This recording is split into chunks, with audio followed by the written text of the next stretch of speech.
Hello, chat. Welcome back. About 5 minutes have passed, which is my introductionary wait period for people to come in. And people have warned me for the length of Trial 5.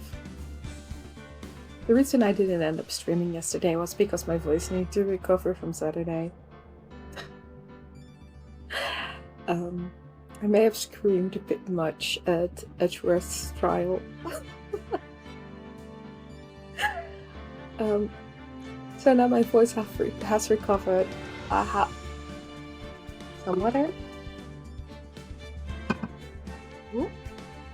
And I still have a banana as snack, in case I feel like snacking. And with that said, I am curious for episode 5. I don't know how it's gonna fit into place just yet, but I'm curious like how it will go. So yeah, I'm just gonna continue and see how it goes. With episode 5, Rise from the Ashes. We're currently at day 2, the investigation. I probably should have put up a guide in case I get stuck again, but it's fine. February 23rd, 2:15 p.m. Wright and Co. Law Offices. Mr. Wright, so what's going on with the case anyway? I'm a little confused. Huh? Well, let's see. What is going on? The victim, Detective Bruce Goodman, was stabbed to death after 5 p.m. on the 21st. That in the prosecutor's parking lot and the police department's evidence room. What's this and the evidence room part? The prosecutor's office and the police department are 30 minutes apart by car. Well, that's what we're going to find out. Or try to, at least. Alright, let's do it. But she's in good spirits. I'm not sure she's going to be much help with this. Don't be so sure, Mr. Wright. Huh? Look, we're in this together, right?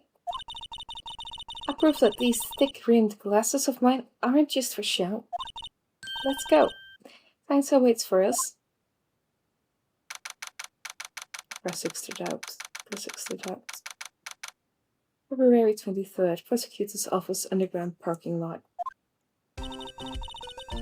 You know, I really don't think we should worry about the police department murder. There wasn't even a body found there, so who cares?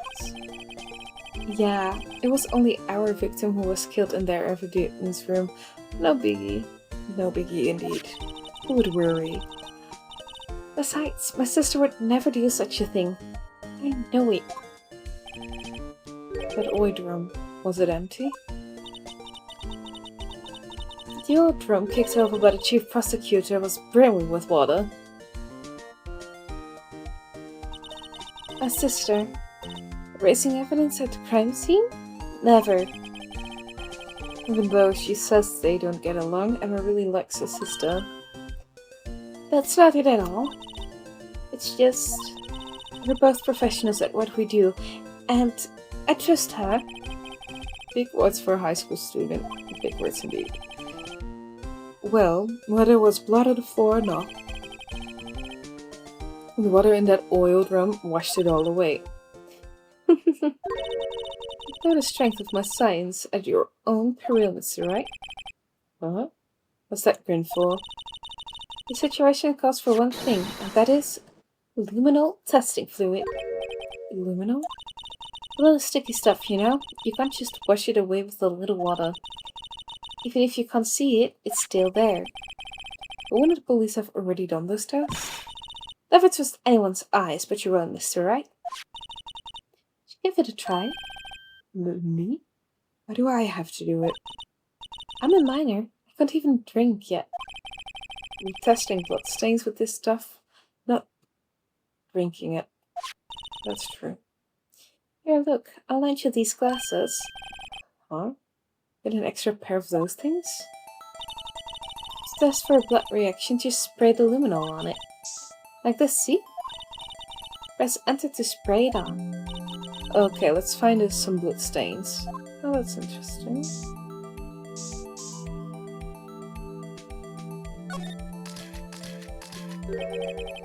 I can see her eyes shining behind those glasses. So, is this a blood stain? It's so... You're shaking. It's just, this is my first time seeing real blood. Scientific investigation in action. Okay, we definitely know that this is a blood stain. But doesn't something strike you as odd? Scientifically speaking, of course. Also about this scientifically. Amount of blood. Perpetrator and the detective Goodman fought here, right? Don't you think there would be a little bit more blood? I definitely think so. I mean, look at all that blood on the sole of the victim's shoe. It is pretty strange. Also, didn't the police report say that he died within an hour and a half of 4 PM, so he could have been killed earlier?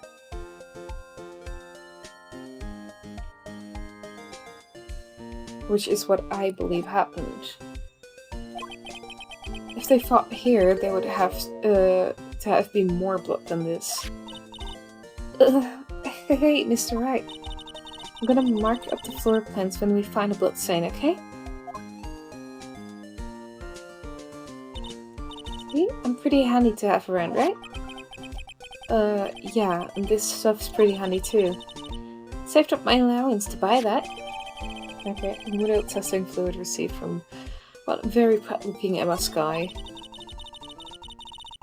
We still can't be sure that the police will reveal all their evidence in court. Sometimes they fail to mention evidence that doesn't fit with their view of the case. Well, let's drag that hidden evidence out into the light of day. Yeah, feels like we're really investigating a crime now, doesn't it? Guess I should give this a spray on anything suspicious. Ha! I wonder how that float of yours would react to a nice deli box. Mrs. Starr! Only trust your own eyes, Not bad, you two. This day old deli box is on the house. Sorry, it's just that kind of leak in doesn't really get my mouth watering. Let's see if we can talk about today's trial. You certainly put me in a tight spot today. My apologies, she's Miss Starr, but no, it's okay. It was my fault. Oh, we know. I witnessed everything from the security room right there, but I was afraid that wouldn't sound convincing at all, you see? I was wrong to think that. I'm sorry. Sorry? You lied on the witness's stand? That's unforgivable. Little girl, don't forget what's important here. Even if the place I witnessed the event from was different, I still saw what I saw. I saw Chief Prosecutor Sky stab a man in cold blood, and that testimony still stands. Ah. I swear it on my honor as detective. She stabbed Goodman. I know this photograph was something important to tell us, but what? So, you were a detective, weren't you, Miss Starr? Yes, it was a long time ago. Well, 2 years ago. No matter how hardened the criminal, when they faced me, they cuffed it up.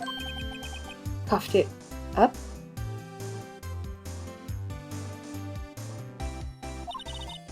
They confessed.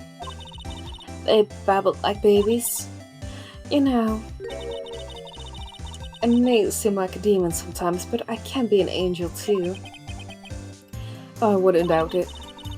Every day I dragged the dirt out of the mouths of suspect after suspect, and before long they called me the Cuff-Up Queen. On here I thought someone had gotten food poisoning from your lunches. And you were let go? Fired? I felt I had found my dream job when I became an investigator.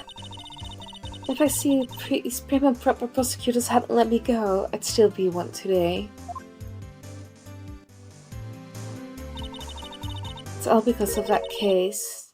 The SL9 incident. The SL9? What she doesn't mean.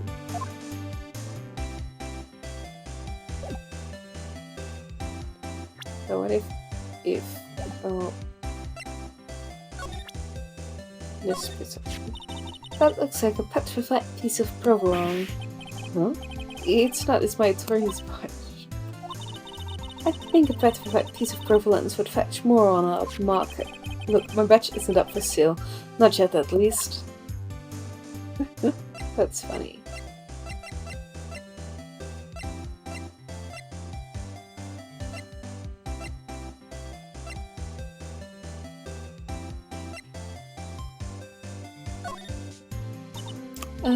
What do you think about this? The SL9 incident, it's written on that knife. And on that note, Goodman was that detective on that case, you know? Really? That knife is evidence from that case, not a weapon. It was due for transferal the very day that Goodman was killed.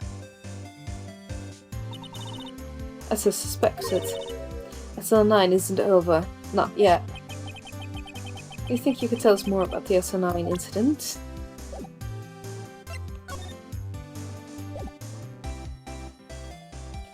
Guess not.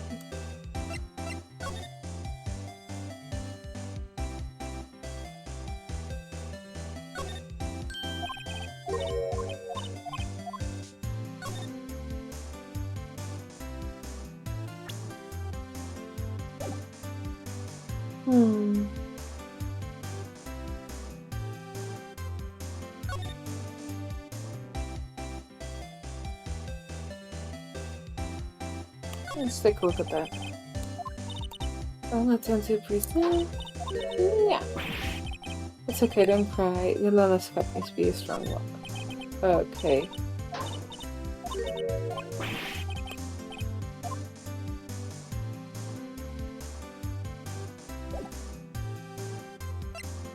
Let's move around to the detention center, see if we can talk to Lana. February 23rd, the detention center visitors room. Looks like Miss Guy is in questioning. The detectives are yelling at her. How did you kill him in two places at the same time? Can you imagine? How's she supposed to answer that? Wait a second. Didn't Mr. Grant said they'd arrest the suspects in the police department matter? Let's come back later. That's indeed weird. February 23rd, police station, criminal affairs department. Wow, everyone looks deadly serious here, but the thing still standing there in the corner. Well, there was a vicious murder of a detective down at the police department. Yes, but the same detective was also killed at the same time in the prosecutor's lot. Makes my head hurt. Well, first things first, let's go check out the police department crime scene. Yes, you sound dead sad on investigating, but don't mess up or you could wind up dead. I doubt anyone wants more mysteries or dead bodies around there right now. But it doesn't look like anyone's going to help us much either. Okay.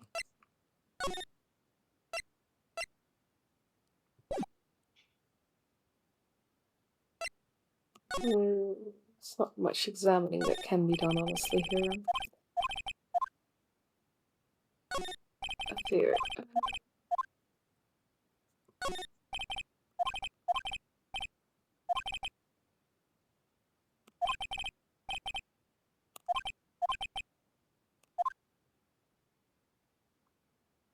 Okay. There's nothing here anyway.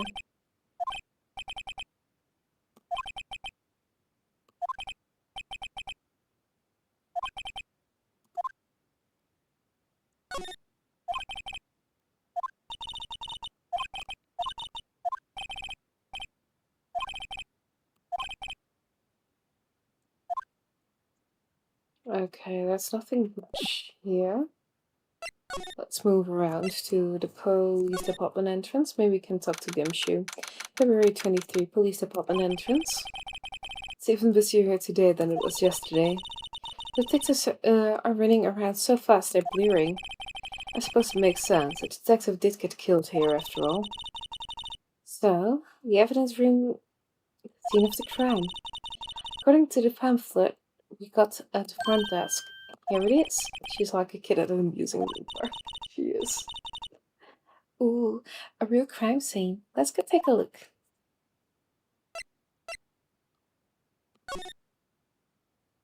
Why was here the house?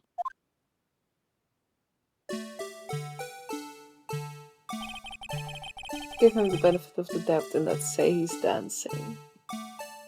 Let's do that, please. Speaking of dancing, the whole police department has been dancing out like crazy since yesterday.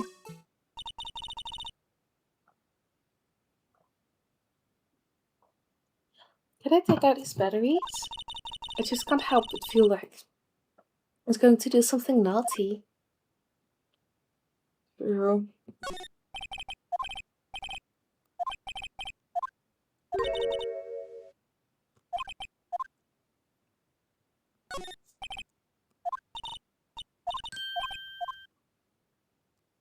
Okay, there isn't much here, I believe.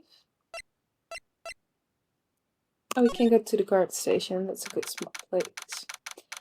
February 23, evidence room entrance, guard station. What's with the decor in this place? It's very eccentric. He's so judgy. According to the pamphlets, this is the guard station for the evidence room. So behind that door is the evidence room, the scene of the crime. Just seems that way. Oh. Oh. What's wrong? It's those cacti, they're so prickly, so imposing, it's hard to think straight. You can't handle the cacti, stay out of the desert. What I want to know is if there is a guard station, where's the god? I have a feeling I know who he is already. True. Where's that word there? On the floor, a lasso. Looks like set up to be a trap or something. Trap here? Wait, I know. Maybe someone was trying to catch a white bird here. But the lasso missed. You sure have an active imagination. I don't think it's that active with the type of people here. The swinging door makes the place look like some kind of saloon. But look, it's nailed shut, you can't get in that way. Of course not. If you went into here, the cactus would fall over. Ouch! I'd say more of a yar myself. That was a bad joke. Yikes! These sure are prickly. It must be the real deal. I would think just one big one would be sufficient. These cacti are a lot like my sister, actually. How so? Encased in a cold, rigid shell with spines pointing in every direction. Just like her. I'm not so sure I see the resemblance. It's more an attitude thing than a physical similarity. There's a security guard uniform hanging here. Looks more like a costume than a uniform, honestly. A leather jacket, a leather pants, a leather... What was it called again? A punchy? A pouchy? A pinchy? Oh, I know. A Gucci. Maybe there wasn't it. It is a poncho, but I think I'll keep that information to myself for the time being. That's fair. That's so fair. Looks like there's a video feed from the evidence room here. There's a light blinking below the monitor. It says recording. I bet we could use this computer to check who went in and out of there. We could. By the door. Yeah, the evidence room is beyond that door. Let's just walk in. When I open, you thought it would be open? I think we'd need someone's permission to go in there first. I agree. Let's see.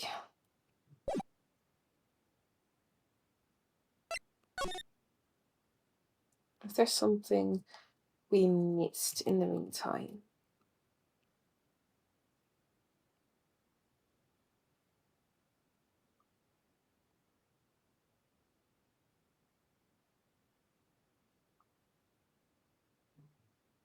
No, we didn't miss anything here. So you have to wait for Detective Kim back, which probably means it's best for us to move back to the police department. And go from here on to the High Prosecutor's office. See if we can talk to some people here. February 23rd, High Prosecutor's office, room 1202.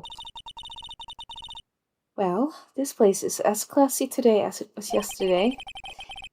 And I'm sure it will still be just as classy tomorrow, Emma. Incidentally, Edward's not here.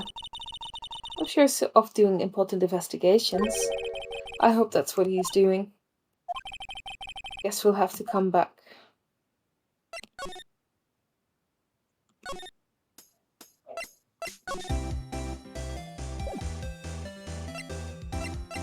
I guess we need to keep presenting things to her. Think about this.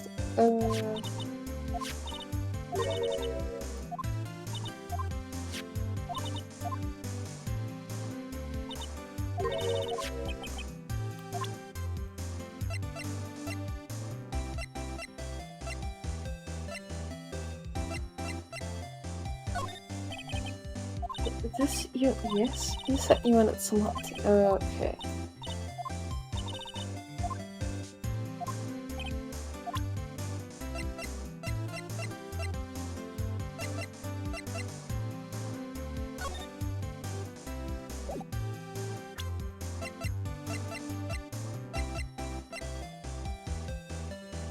Did we present this?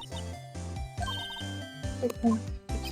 We found this ID card here in the parking lot. Well, there's no mistaking that. It's definitely Goodman's. But it's the same idea as the man who was killed at the police department. That's impossible. I wish I could be so sure.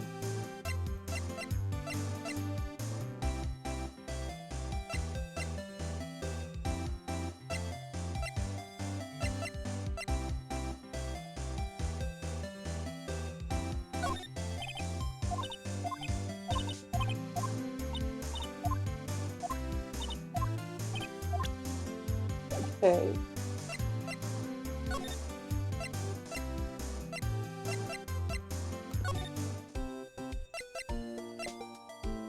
Right, so we can't move either. Where to go, where to go?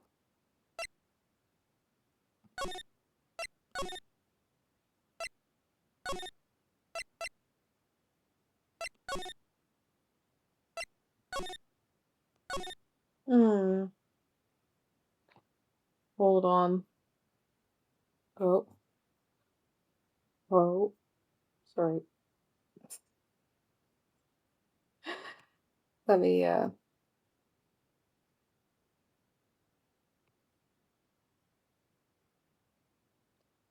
be like, there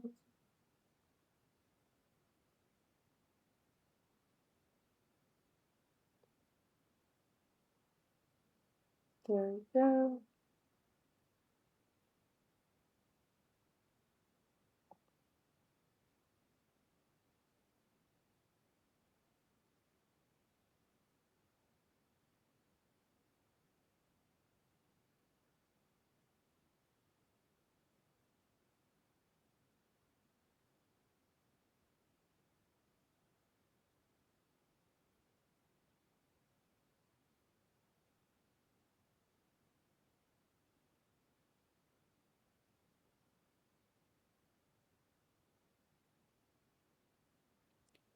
Okay.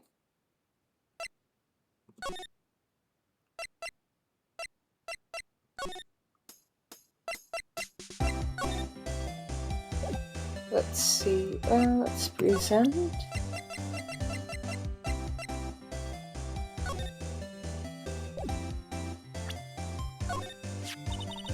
If you think about it, I could have taken that picture from the guard room, but even I get flustered sometimes. They went straight to the scene of the crime. I wish to work the chain link fence in an effort to stop the murder. It's when I took this photo, yes. In other words, 5 minutes after the crime. It's 5 minutes are the whole problem. The whole of my testimony, as it were. The 5 minutes weren't the problem at the start, your lying was the problem. Listen, little girl, I've had my testimony disregarded before. I wasn't going to have it disregarded again. Just like that time. Is that time?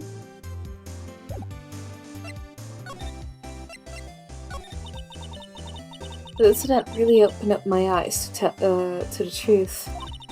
We're nothing to them. Disposable. Disposable? To who? 2 years ago. That was the biggest case I've ever handled.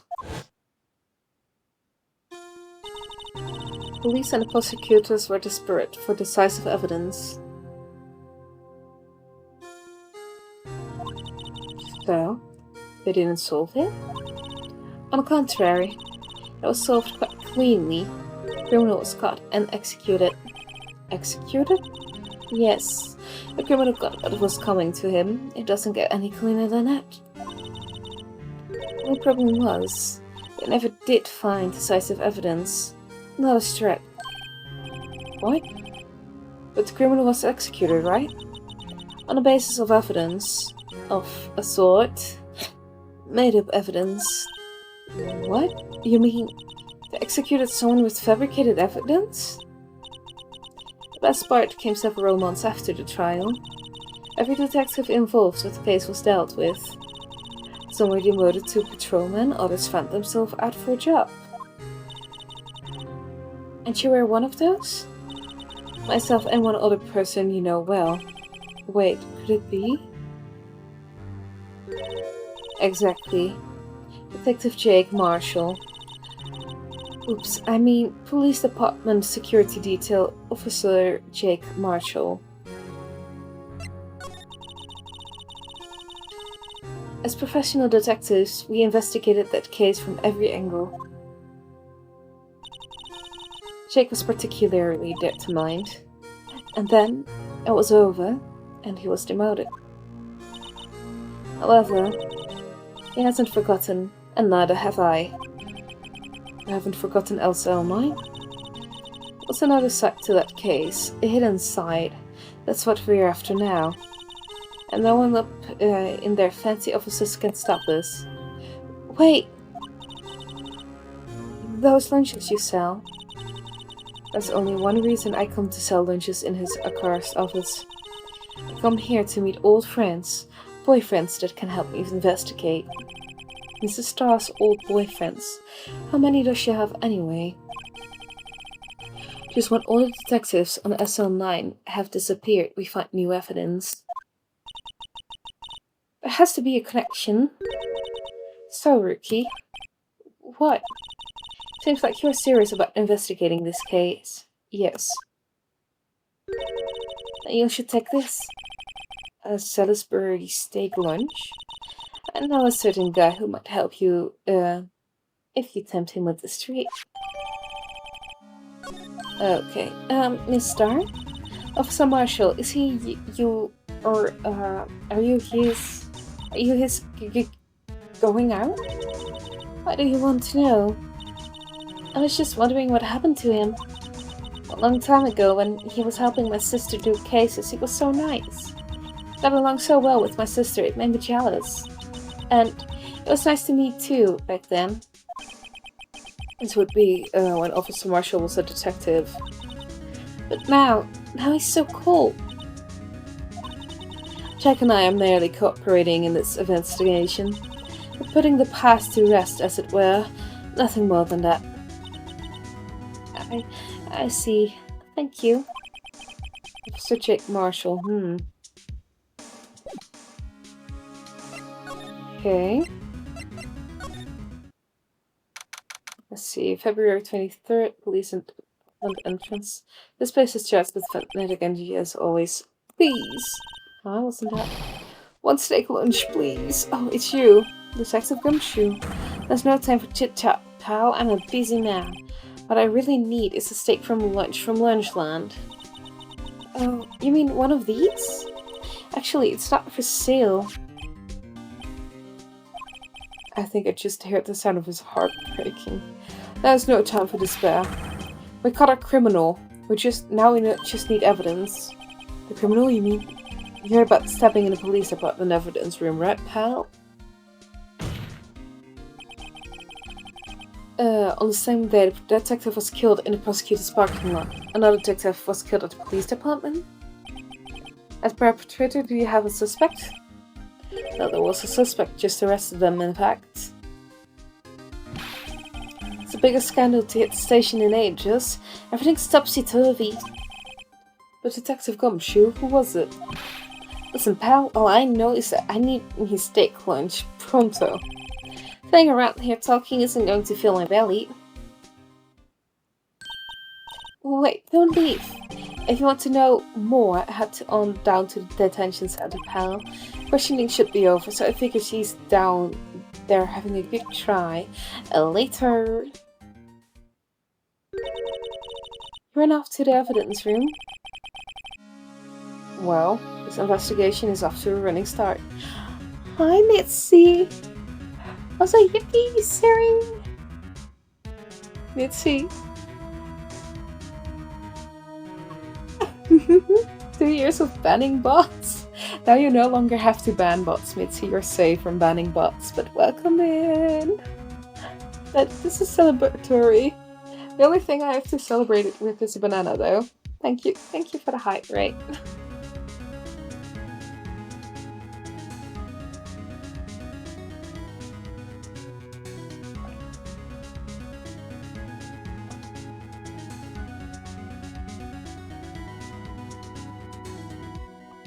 I'm here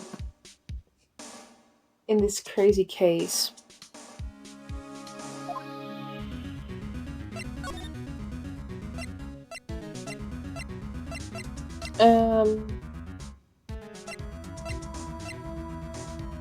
Oh no.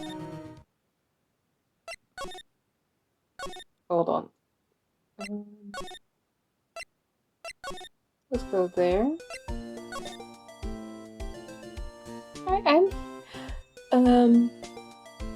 Oh wait. I'm here at... No way that I instantly get agiled. I am here, I am Mitzi. Mitzi, don't be like this.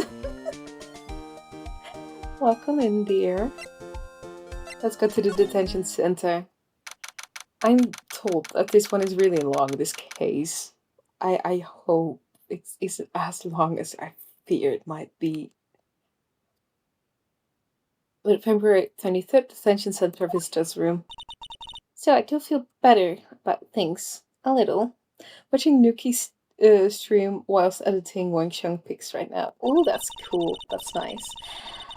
I mean, they caught the person who stabbed Detective Goodman, didn't they? This is like a double murder of the same person. It's a weird case. I'm curious how they're gonna logically explain this. Them out, GG. Yeah. Yeah. I guess they did. Best to not go too far down that road right now. Things will just get confusing. We're getting days for celebratory Pride Month post. Hell yeah. I'm not gonna do that. What was that? Sir, that's what I'm saying. Me? A perpetrator? I'd say I was the perpetrated against, sir. That's what I'd say. Hi, greetings, sir. Wait, I know who you are. Long story, Mitzi. He was innocent? Yeah, Edgeworth is innocent. So now you shipped them, right? You shipped them, right? Excuse me, but is Mr. Edgeworth anywhere on the premises? Yeah! We won another shipper of Edgeworth and Phoenix. They're so doomed. Happy Game Month, y'all. Happy Game Month. And I celebrated by playing Doomed Case. Officer Meekins, so you're a guard here at the detention center? They were always a ship. Yeah, because you knew, but Mitzi said, like, I will ship them if Edgeworth is innocent. And we proved Edgeworth was innocent, so that means that Mitzi ships them now. What would happen if I throw the link in the service again? I fear chaos might ensue. I don't do self-promo. I call it like kinda, I don't know, it feels weird to self-promote myself in service. But it always creates chaos. No, sir, I'm not, sir. I'm a little lost patrolman, like a little lost lamb, sir. Oh, I get it. You're here to deliver a report. Oh, sir, how should I say this? Wait, he isn't, is he? You, Officer Meekins, you didn't, did you? Perpetrator Officer Meekins reporting, sir. What? What? I'm going to scream at the accents. It's so weird to hear them knowing your normal way of talking. It is a bit weird. But I have to make a difference between the characters when I read it loud. Let me. Well, this is an unexpected turn of events. Let's talk to him. The day of the crime. Do I have to play that song every time? Sir, I'm a patrolman with general affairs, sir. Sir! Ow, I can hear you just fine, Officer Meekins. Had some business that day, sir, so I went to the evidence room, sir. The guard station in front of the room was empty, sir. So, normally there's a guard at the evidence room. That's right, sir, because evidence is kept in the evidence room, sir. Now, the security officer was none other than Officer Marshall. Marshall?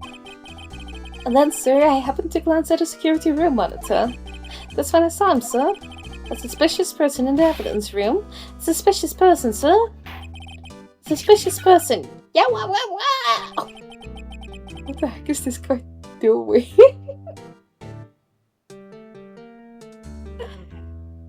Did he just cuff his neck? So what happened then? After that, sir, everything went white. I saw a red. I blacked out. And when I came to, I was here in the detention center. How long were you out? Days? Might I ask, what happened to your hand? Sir, there was no one to bandage me, sir. So I did what I could to wrap it up, sir. A bandage on his hand? Just like Miss Sky. This case is only getting weirder and weirder. Yet another similarity between this case and the one at the prosecutor's office. First things first, tell us how you hurt your hand.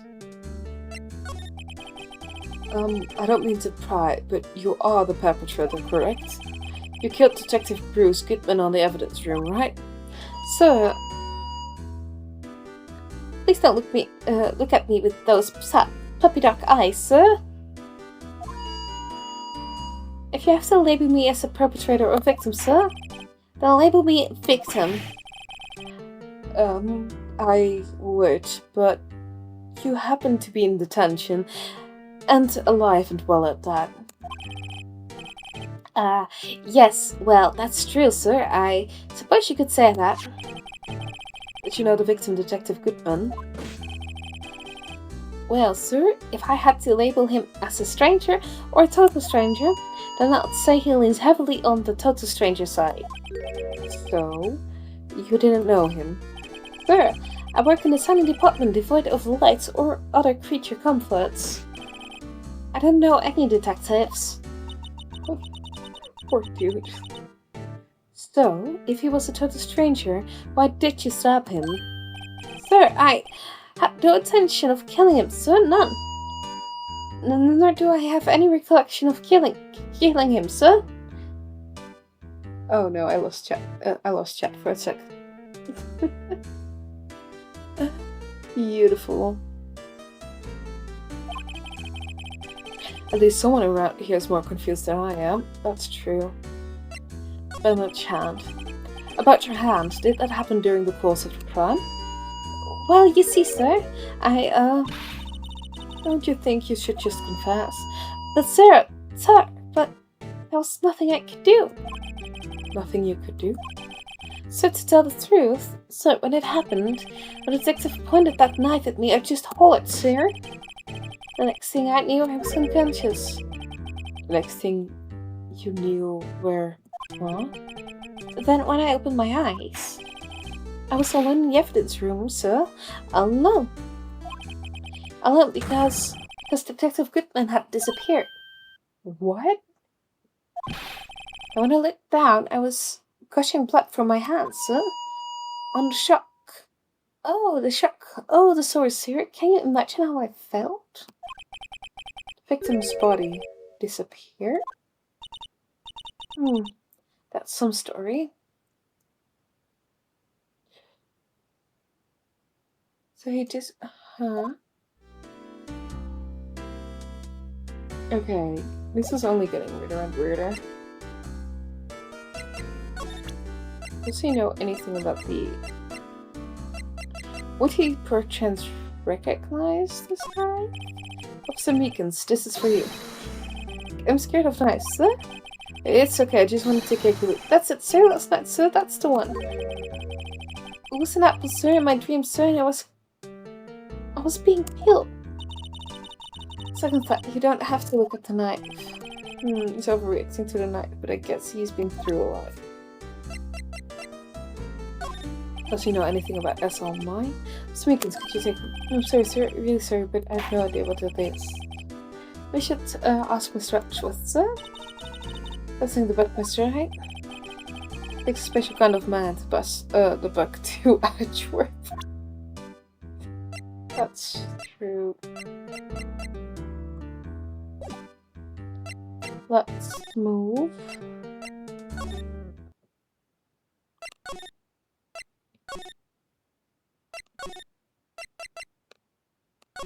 Talk to that guy.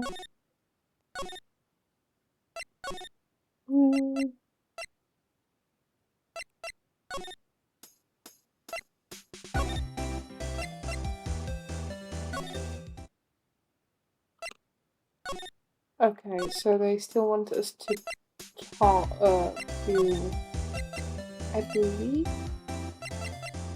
talk to this dude. By presenting something, possibly.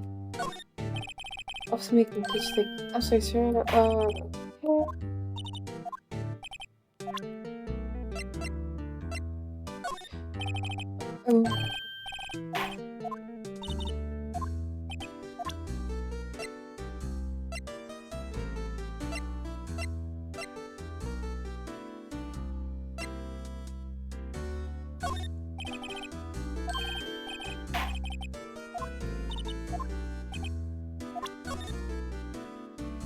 No.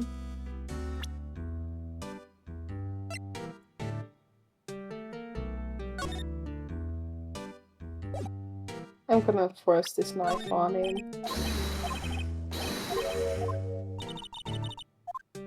Okay.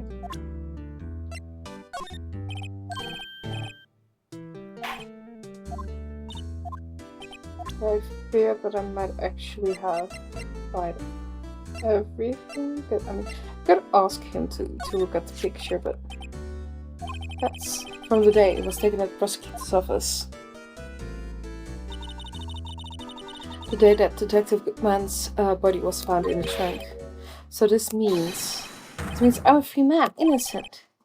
This is a dream, sir. Then I hope I never wake up.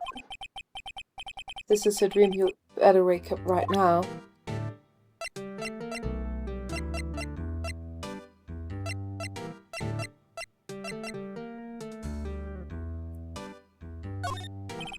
So many concerns.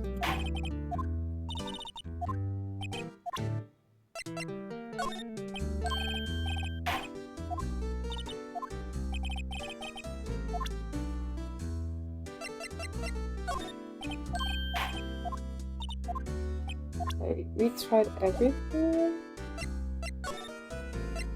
I haven't gone back to the office. Maybe sometimes something happens from there on.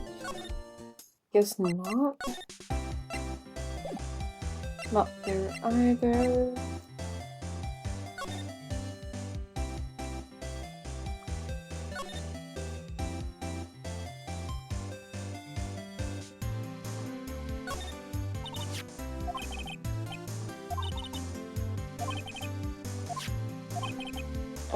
Okay.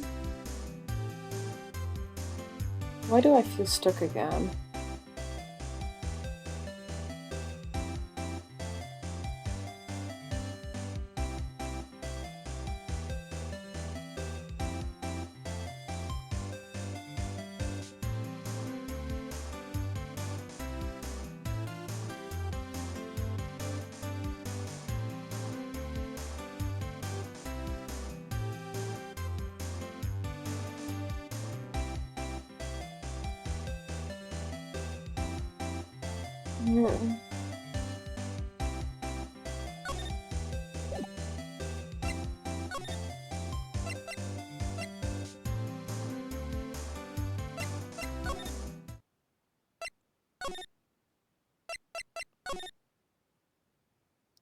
I have to try this that I found in the guide.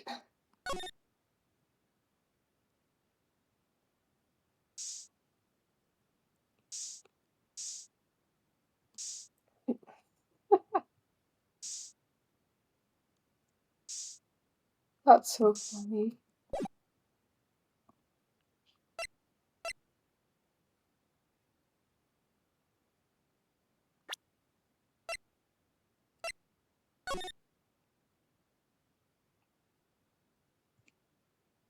Because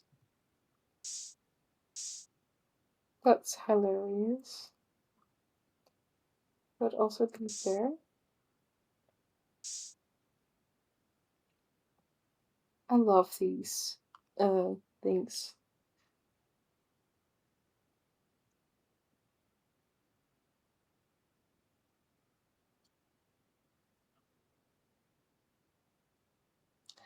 Oh, we haven't done one thing. Oh, okay, that's why. Okay, I'm trying to figure things out.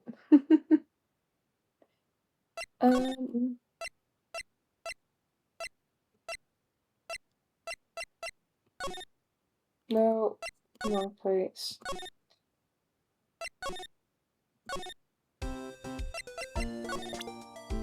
No.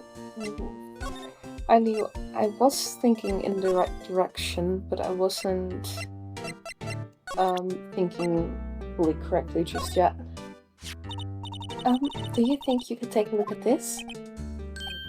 Hey! That's it, sir, that's it, that's it! That's what? My head was a blank until this very moment, but sir, now I remember, sir. You mean you remember what happened? Right, that card was the cause of it all. This ID card? Exactly, sir, that's exactly it.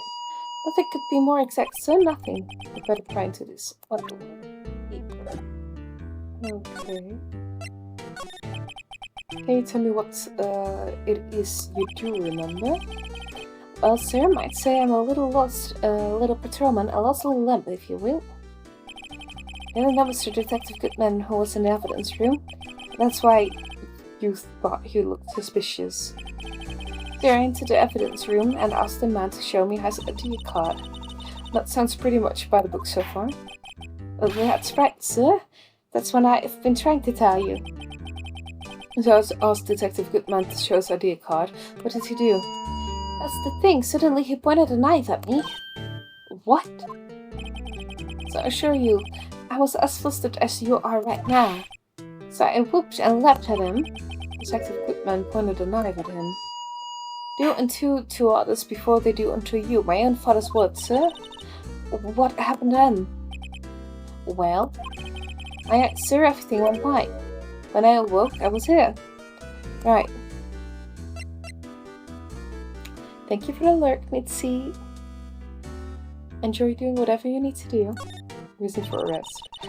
So, Officer Meekins, what was it that they arrested you? What do you mean, Emma? Let's look at what we know. Now, Officer Meekins didn't know Detective Goodman, and the victim whom he met at the scene of the crime didn't show his ID card. In other words, we have no way of knowing if the victim was really the victim. And if this body just disappeared from the evidence room, we don't even know if anyone actually died.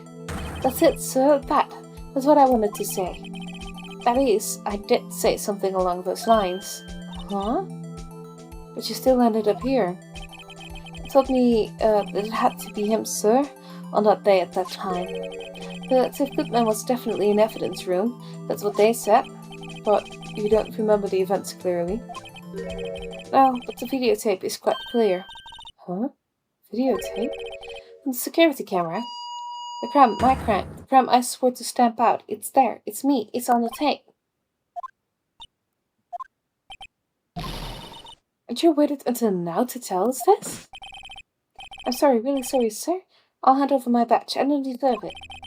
No, thanks. I'll have my own. I guess we'd better go check out the crime scene. I guess now we can, move. Hey, Mr. Wright, look at who's standing at the Chief Detective's desk. It's Police Detective Grant. Just sure this is all? You know what it means if there's anything missing. Sir, I'm sure it's most likely totally perfect. We checked all of his drawers, lockers, garbage cans, bags, under his seat cushion, behind his computer monitor, inside his personal coffee machine. I see. Well, if anything does turn up, you call me right away, do you? Yes, sir. We'll scour the place again, sir. The Chief of Detectives looks a little flustered. Right on, my boy. You been swim much? Oh, Chief Gant. Reporting for duty, sir. Why are you saluting him, Mr. Wright? Let's talk to him. Is Edgeworth going to be okay? Oh, will they? Oh, you know, they're doing a little inquiry committee with him. Sounds like an inquisition. Yep, well, they have no end of trouble with the boy since last year. You mean the incident on Court Lake? Doesn't look good having a top prosecutor sit in the defendant's seat, does it? And you got someone else found guilty in that case, right, huh? But it was von Karma. Yes, von Karma. A legend he was, undefeated in his 40 years career. But in court he fixed it. He was caught for forging evidence. Wait, I didn't do anything wrong. He did forge evidence. In any case, the prosecutor's office is in a bit of turmoil, you might say.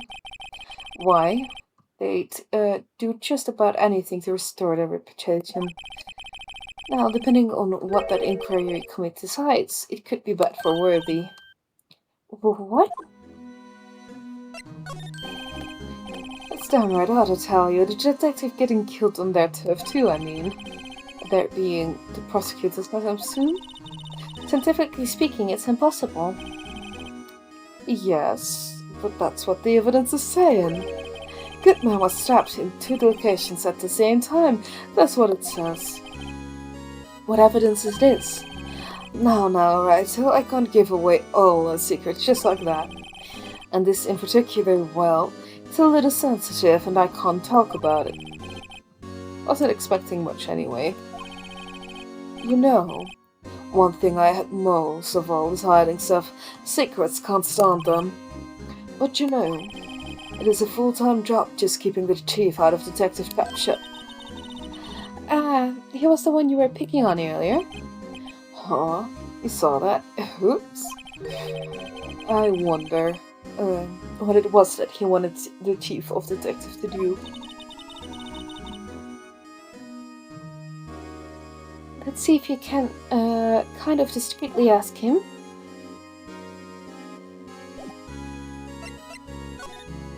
Are we really? We're gonna do it. Oh, sorry, you had to see that. What exactly did the chief police want you to do? Well, see over there, that's Goodman's desk. He wanted me to check if for anything that might be a clue. They took away every last piece of garbage in the trash can. So nothing belonged to Detective Goodman is still here? Of course not. Well, except for this. What? You kept something? Sure, why not? It's not important. He didn't even finish writing it. It's a lost item report, but it's only half complete. A lost item? Did Detective Goodman lose something? The date on this is February 21. Better make a note of that just in case.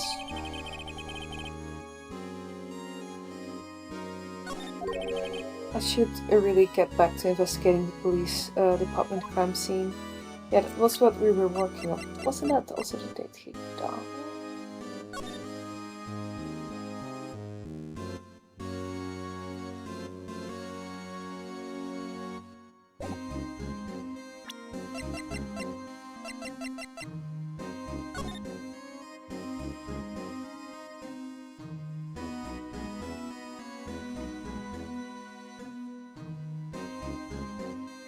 Huh.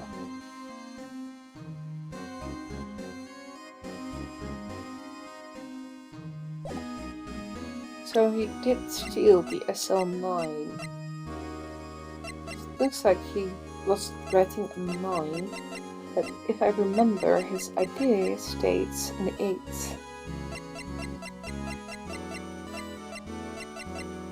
That's why he didn't finish writing it. So, well, that much we are sure. Let's move to the guard station. No, we still have to talk to him. I believe we should do that by presenting it. The SL9 things, I believe. I was wondering, could you take a look at this? Ah, sorry, Rattle. I'm through with that stuff. Through, I say. I find that guy who can't seem to sit still out there, the busy one. The guy who can sit still, does he mean Detective Gumshoe? Either him or the dancing blue bachelor.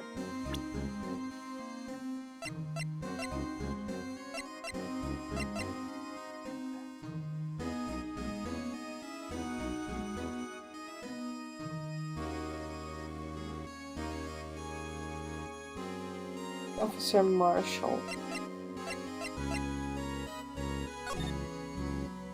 Permission to enter? Actually, I was wondering if I could ask you a favor. Mm-hmm. Well, I never thought today would come when Wright to ask me for help. I was wondering if I could investigate the evidence room.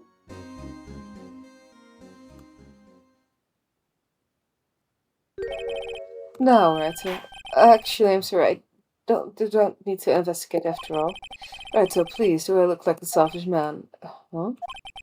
Heck, if anyone asks me, sir, can I borrow $50? I'd give them $50, no problem. So go ahead, investigate that room to your heart's content. Knock yourself out. Just goes to show you never know until you ask. And for you here, you can borrow this. Huh? Hey, this is a detective ID card, isn't it? It's a special card for a guest, so don't lose it. Yes, sir, it's an honor.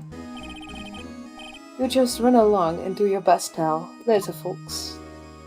He seems to really like us. Okay. Looks pretty cool in my light pool, doesn't it? Just think, a real idea. You seem happy. Yes, sir, because, sir, we get into the evidence room now, sir. I think this place is a bad influence on the girl. But yeah, let's move to the guard station.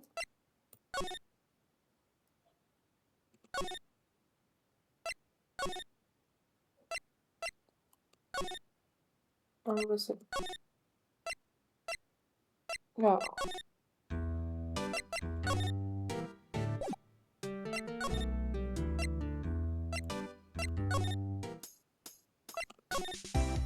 Wait. No. Uh-huh.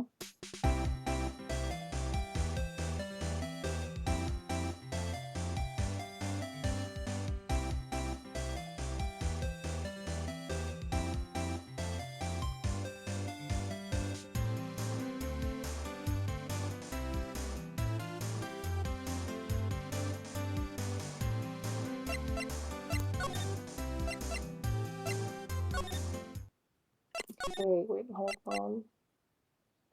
Guard station. Zone. Definitely this room is beyond that door. And we have the ID card from Dave Gant. Let's just walk in. It won't open. Card reader is turned off soon. What is that security guard thinking? Howdy, partners. Well. What's made my bambina sky so grey?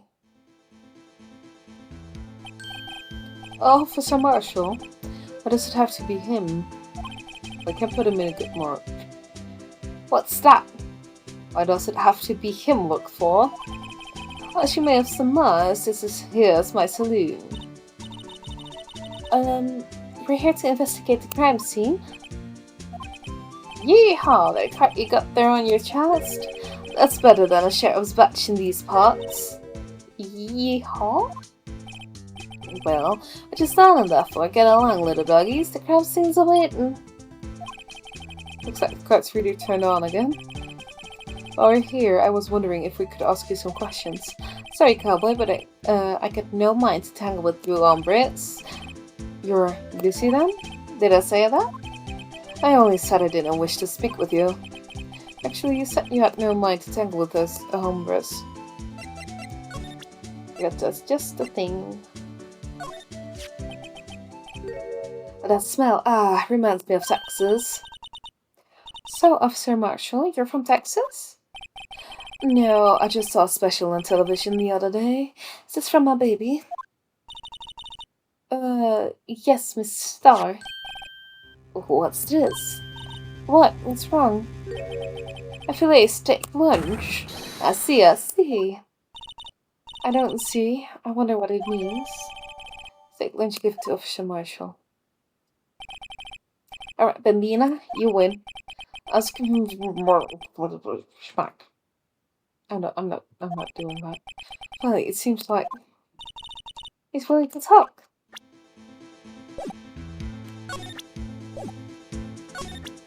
No. Station. So Marshall, you're in charge of security for the evidence room, right? You got good eyes, partner. It's an easy job and I'm grateful for it. Actually, Officer Meekins, as the detention center told us. That poor little doggy. But guy, I keep getting his name wrong and calling him Meekly. He told us something. He said that when the stabbing occurred, you weren't at your station. Well, maybe I shouldn't be telling you this, but since I got demoted from detective 2 years ago, well, they might not look at it, but I lost my fire for the job, you know? So, what were you doing around 15 when the murder took place? Well, I reckon I was galloping down the highway on the back of my steed, Zippy. No, he was riding down the highway on his horse named Zippy. There's no need for people here anyhow. These newfangled machines do a bang-up job.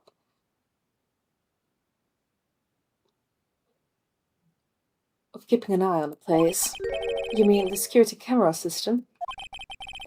I don't take to machines much.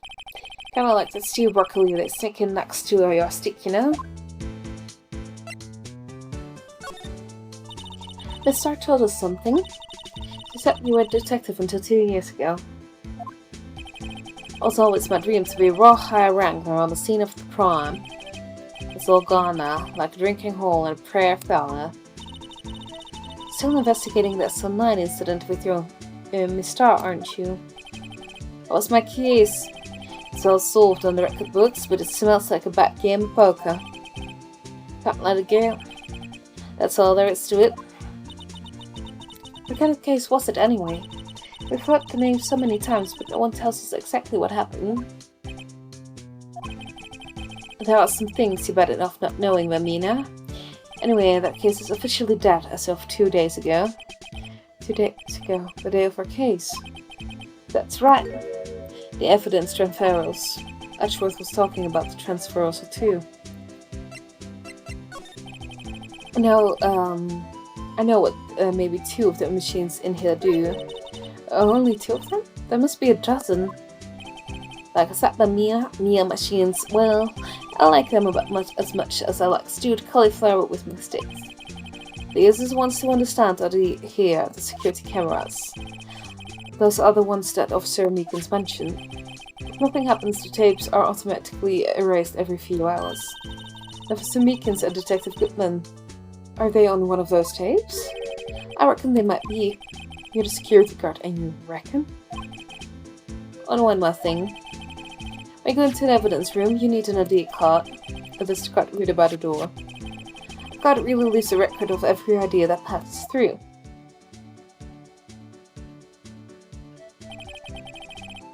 So this is the ID card. Record.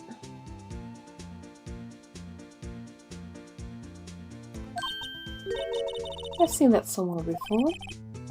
Sorry, Bamina. I can't show you more than that. Huh? I haven't heard whether this is related to the case yet. Mr. Wright, saw a number on that record just now. I've seen that number before. Maybe there's a way that I can prove the record is tied to the stabbing. I can, but I will ask about the transferal first. Sorry, but could you explain what this whole transferal thing is about? We keep only evidence from solved cases in this room. We kept here under the presiding detective's supervision for 2 years, so we can reinvestigate them if it turns out there was a mistake. See? So what happens to the evidence after 2 years? It goes to sleep forever in the underground vault at the country sheriff's department. That's what we call transferal. We do it every February. I see now. Transferal is like a funeral for cases. 2 years after a case is solved, it's closed forever. Dead. Never to be reopened again, never to be reinvestigated. And that happened to us online 2 days ago. I will present him with this one, because it is... See this? This is the victim's ID card. Ah, the one that was on the ground in the parking lot. The number on this is 5842189. Officer Marshall, show us that ID card record again.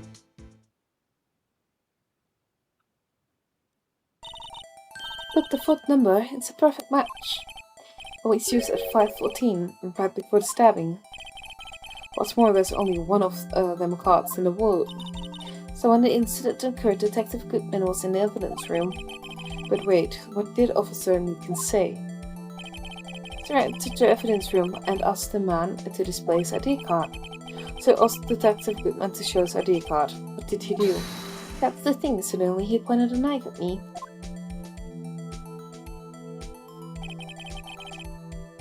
If he had his ID card then, why would he have pointed a knife at Officer Meekins?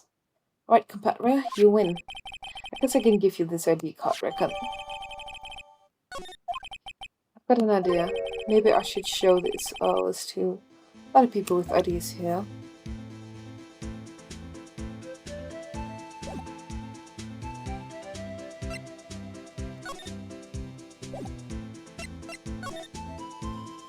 Now we can also probably ask him about this. We sure have a lot of monitors in here. There's 8 cameras in the evidence room after all. 1 for each section. Which monitor shows us the section where the crime takes place? Why do cattle sit before the rain comes? It's not for man to know. Can I assure the security guard responsible? So, I can go to the evidence room now.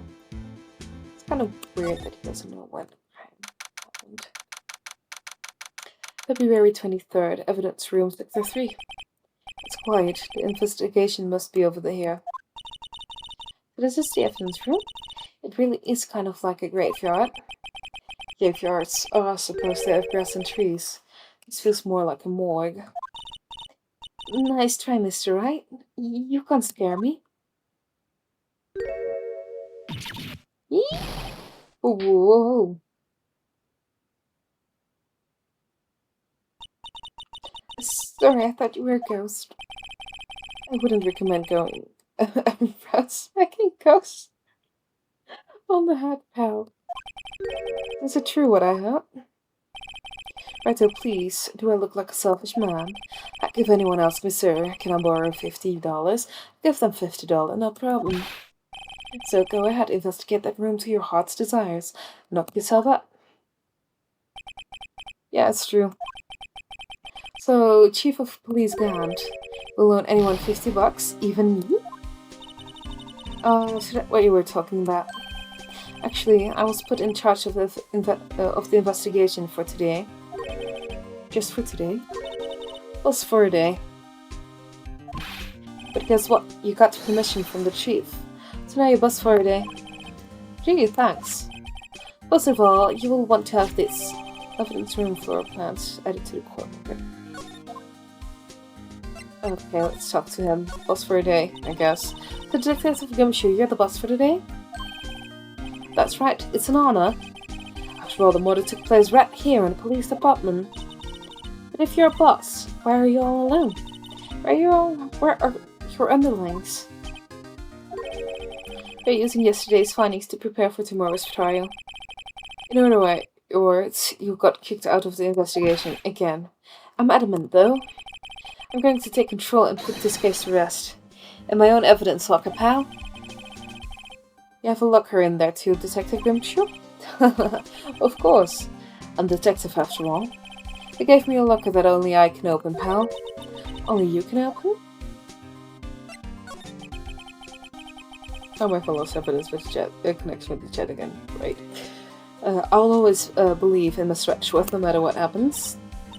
So, Miss Retchworth is with the inquiry committee right now, right? They're trying to figure out who's responsible for the mess up in court today. I see. Guess this is what you call fate. Mr. Retchworth just can't get away from that case. That case? Yeah, that case. The SL9 incident, of course. It was the beginning of the end for Mr. Retchworth. Then we can get him to tell us more about the case. Evidence for lockers. This place is more high-tech than you might think. Every locker is fixed so that only one detective can open it. Using their ID card. Well, that's the thing, pal. ID cards can be lost. Why? I'm on my 3rd card since entering the force already. That sounds like a lot. Yeah, but even I can't lose my own right hand. Right hand? Oh, you mean your fingerprints? Exactly, pal. The lock for each finger is coated with a fingerprint. So the only locker we can open is our own. Funny, they look like normal lockers. These are the latest model. There's a track to the handles, see? Handles? On the other side of the handles is a sensor. And if the wrong person touches it, zip, you get a shock. That's what happened. My hand would be black and smoking every day. In any case, the locks aren't that obvious. There are some people on the force that don't know about the fingerprint locks. Evidence. Look, added to the court record. Okay. I'm gonna present him.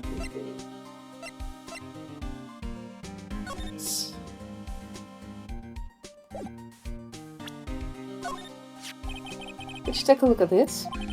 This is the court record for the people who came in here on the day of the stabbing. I had the rumors. It was Goodman who came here in the time of the murder. Whoa! What is it? That second number. It's not your idea number, is it, Detective Gumshoe? Mr. Etchworth? What? Second number on this list belongs to Mr. Etchworth. What? Okay, perfect. Oh, would Etchworth have come to the evidence room?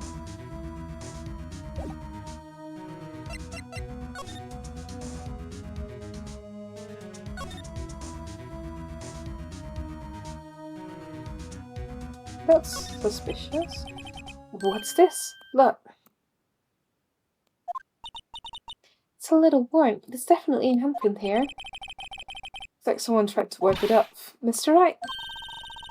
What if there are other bloodstains left in the room?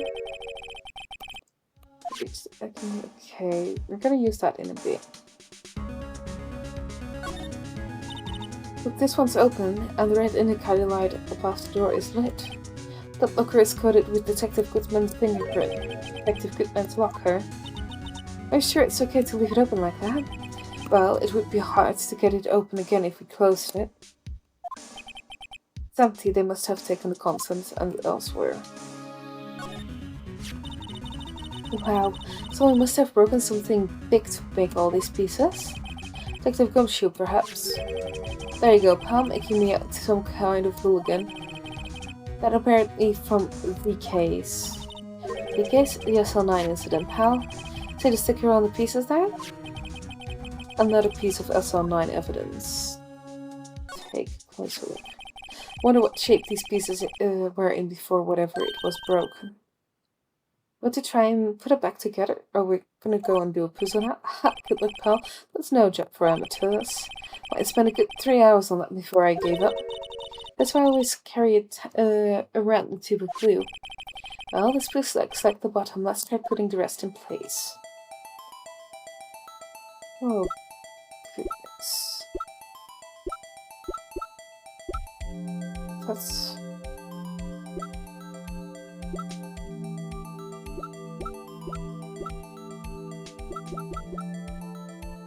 This one has...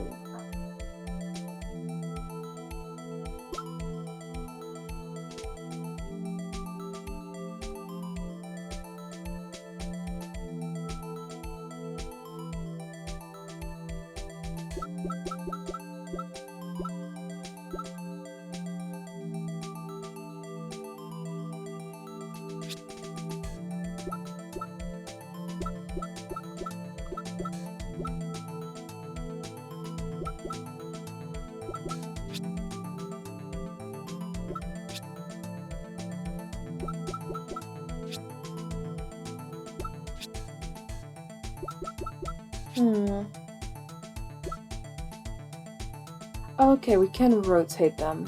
That's good to know.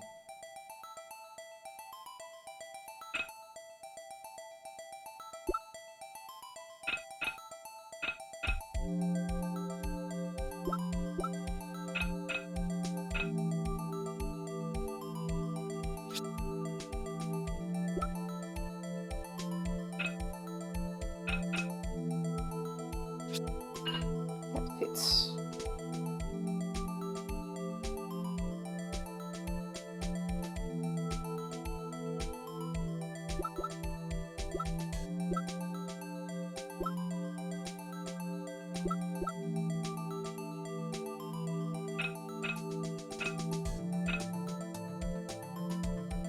I'll try it. No, that doesn't fit.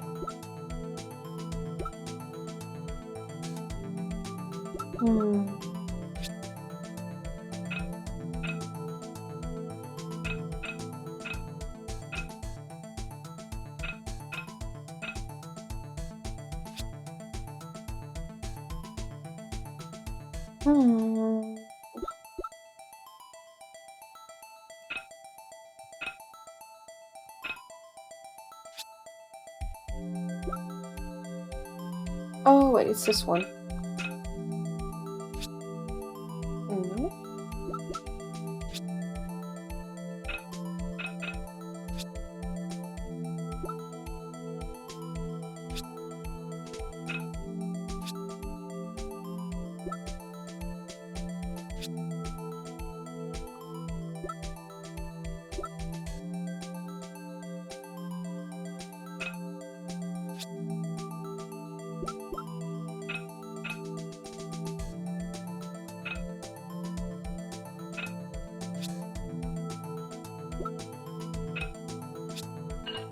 Okay. I expect it to fit like that.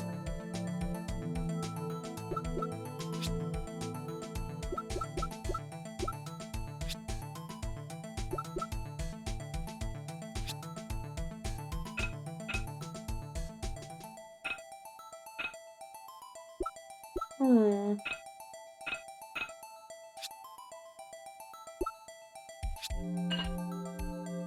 got it one with this. Relatively easy.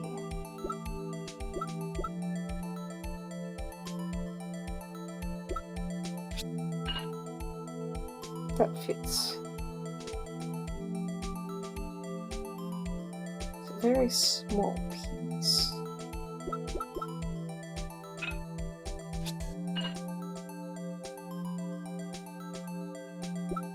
If this one belongs there.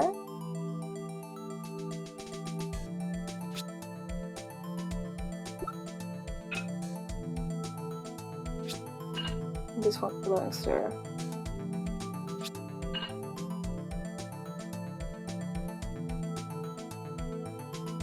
And then there's one big piece missing. Huh? I think we did it, but some of the pieces are missing. Yeah, I got that far too in 2 minutes myself. The problem is finishing it. Were some pieces stolen? I bet they were missing to begin with. Still, doesn't look like the most stable kind of jaw. Kind of understand how it got broken.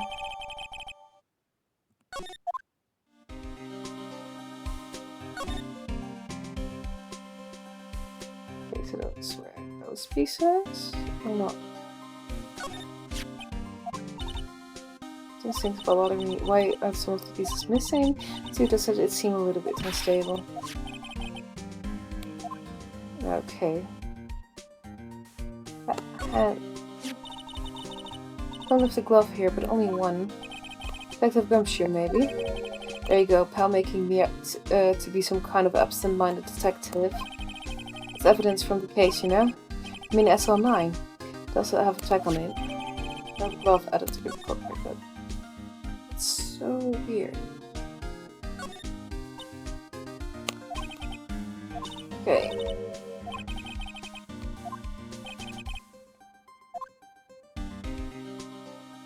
Where's this here? What's this song paint doing here? Since the dawn of time, through art has always been a war against oppression. Through art, I noticed that there's blue and yellow paint here. Perhaps we're witnessing the birthplace of the Blue Badger. Well, you might say this is my studio. Here, in the evidence room? Okay, that's weird. But let's go and take a look at the spray bottle.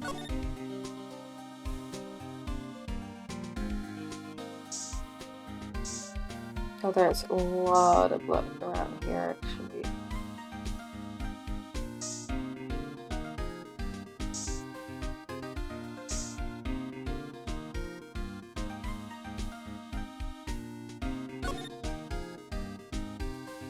Anything here that could possibly something?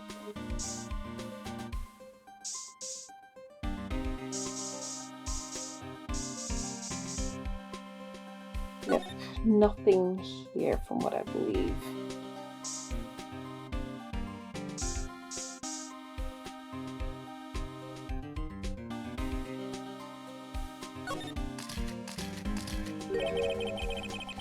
Must have been one massive pool of blood. Never seen anything like it. I'm not a professional, but what's your opinion, detective? Pale blue blood. Maybe Detective Goodman is actually an alien? It's proof something really happened in front of this locker. I'll make a note of it in the floor plans. Hey, if you didn't want my opinion, you shouldn't have asked.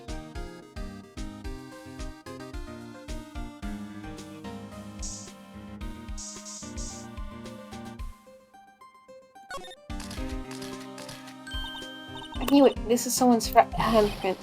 What? What's the matter, detective? With this locker, it's mine. It's yours? Please. You have to help me. and they come to take me away. I don't think they will. Probably she'll testify that I wouldn't harm a fly. Do that for me, won't you, pals? This is an important clue. I'll shut it down on the floor plans. I'm counting on you guys. Believe me, you can't trust the police. What? But you're a detective!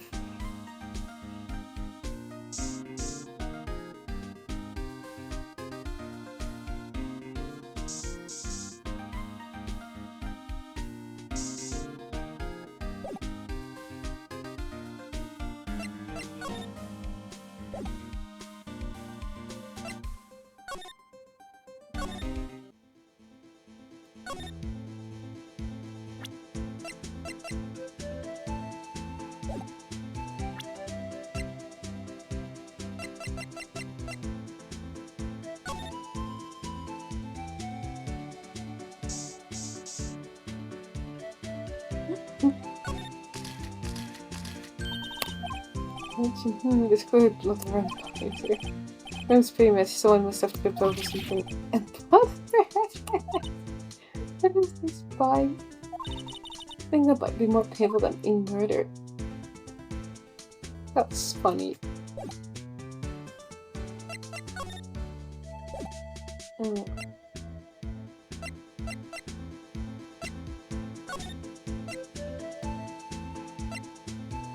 I haven't checked everything out though.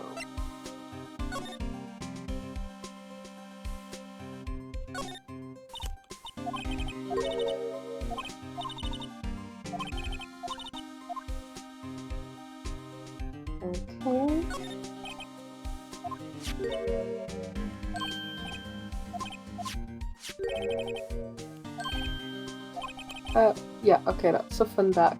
Then look at me go. Looky, we need to talk about Fantasia Land.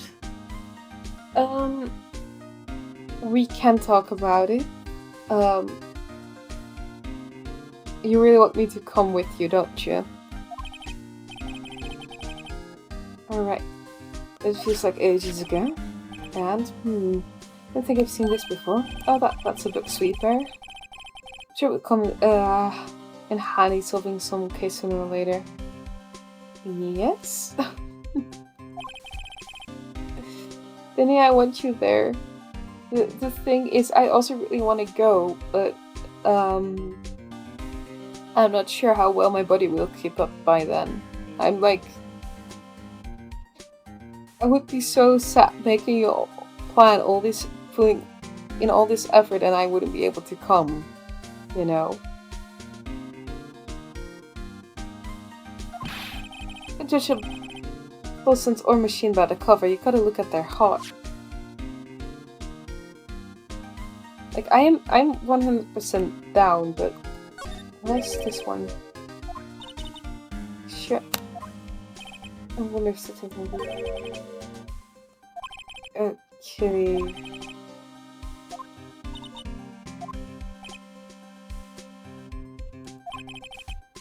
Good checks on that kind of stuff, and that's what's possible. How many times have I had him breathing down my neck about some silly evidence? Sounds like Detective Gumshield leaves evidence hanging out a lot too. But he doesn't tuck in his shit under that trench coat either. If you're going to talk about someone's back, don't do it right in front of them, pal. Okay. Let's move.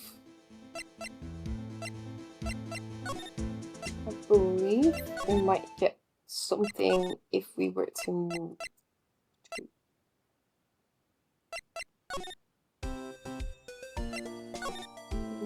to the detention center and present him with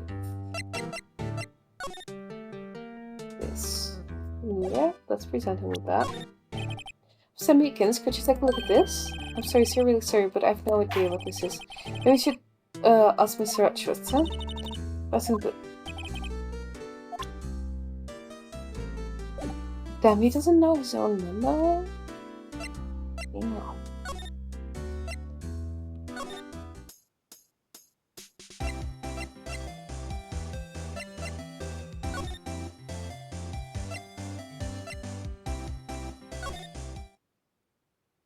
I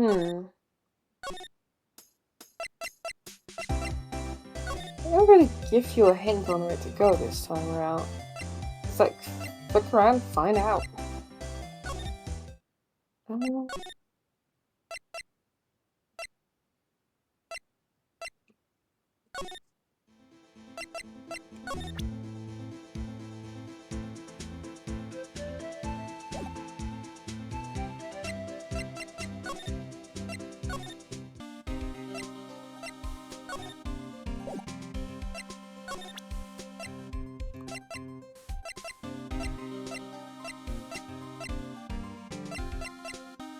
Got so many things.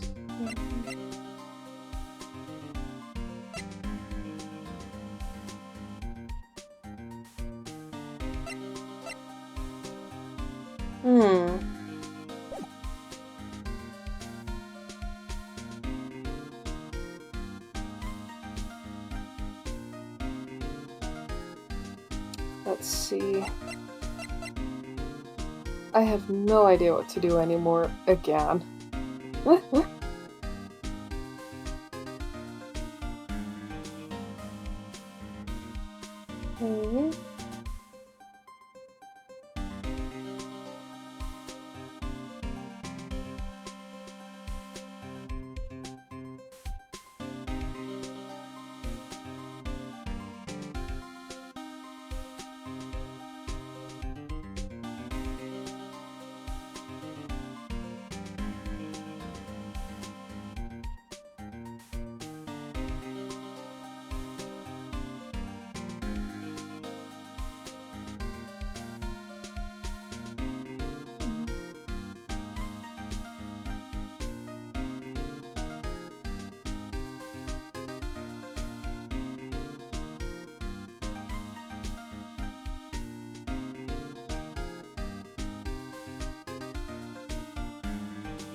I see. There's one thing we still need to do before we can move on.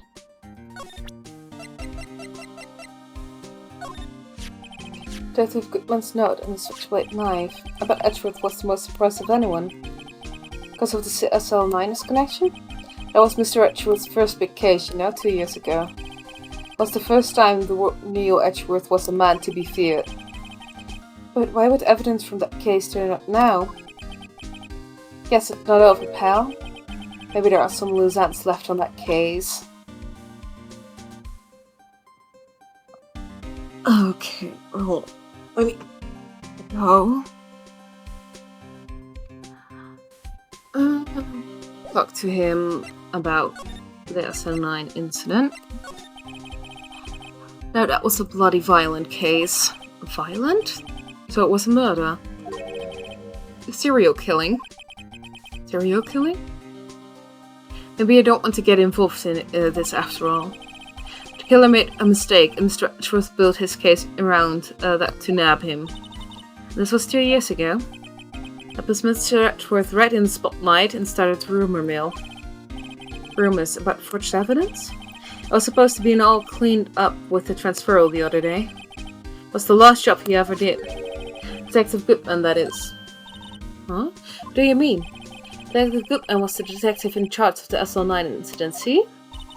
So, that switchblade knife, the victim took the knife out of the evidence locker himself? Okay. Seems like we really do need to start talking to, Edgeworth.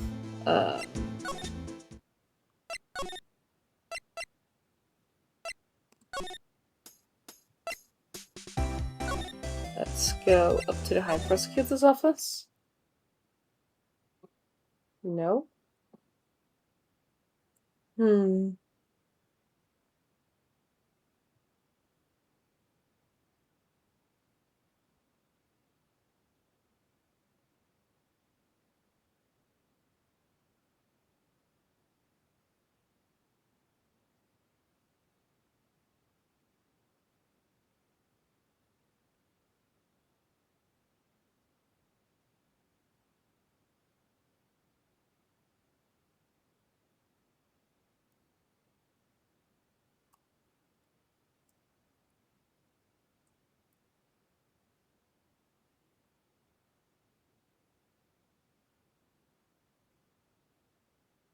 Aha. Okay. Hold on. Oh, this is such a pain. This one. I'm like really relying on the guide here for the investigation.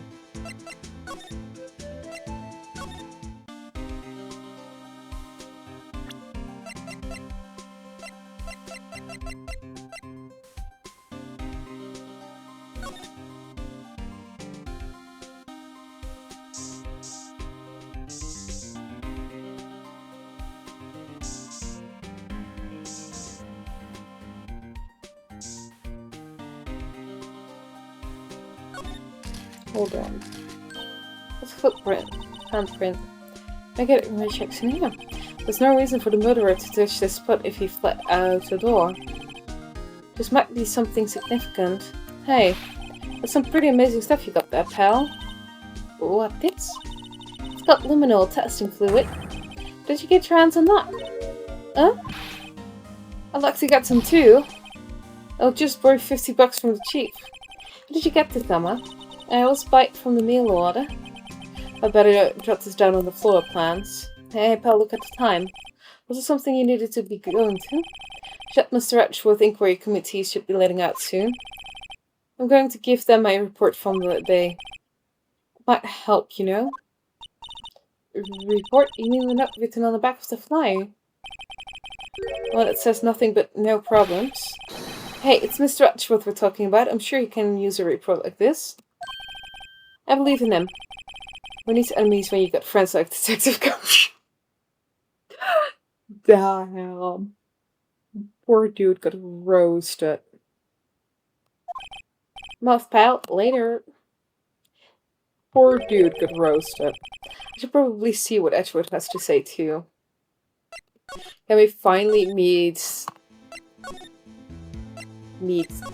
Edgeworth again? Can we finally, like... No!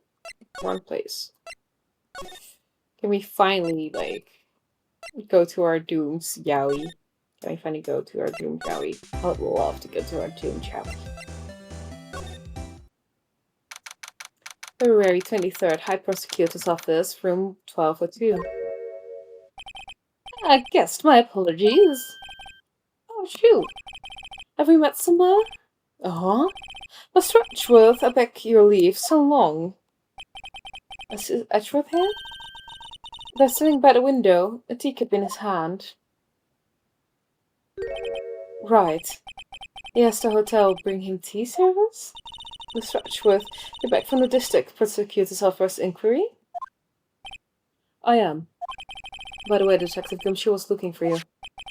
Ah, yes, he brought me the latest information, it seems. Really? Was it helpful? Apparently a new French restaurant is opening near here. I think he was trying to console me somehow. Real info's on the other side, Edgeworth. Poor Mr. Edgeworth. I think the whole thing is really taking a toll on him. Fuck, Inquiry Committee. How did the Inquiry Committee go? Actually, they decided to treat this not as a case of concealing evidence, but as a communications error during the investigation. Concealing evidence?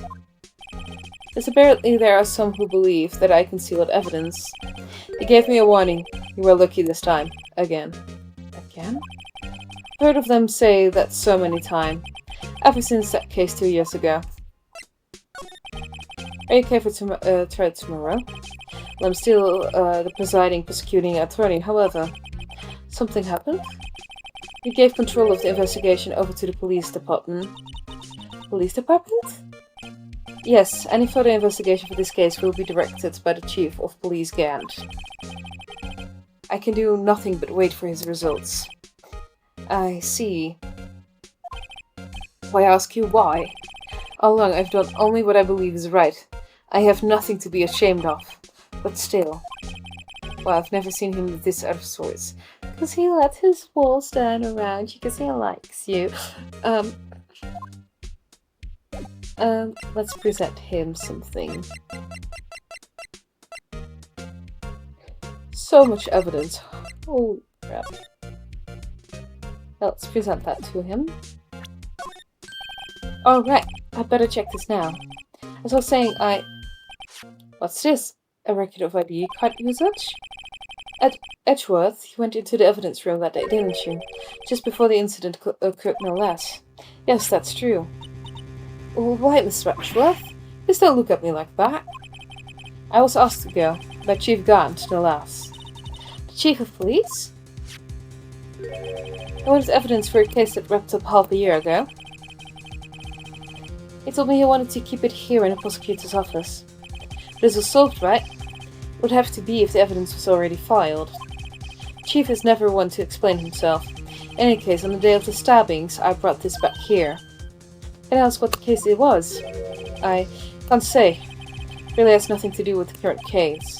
I'm curious about the other case. I better take a note of it. Was it half a year ago, the case of Mia, with the bellboy as well? So, as always, I told you this has nothing to do with the current case. What if you do this? I know you. You've probably got a hold of some of your information already, right? It all has to do with that case you were on, the SL9 incident. And some dark suspicion you were wrapped up in. You're the man who revived the worst memory of my life. I figured I'd be telling you about this sooner or later. You must be talking about his father murder in the elevator. Okay, Edgeworth, why don't you tell me about it? Tell me the truth.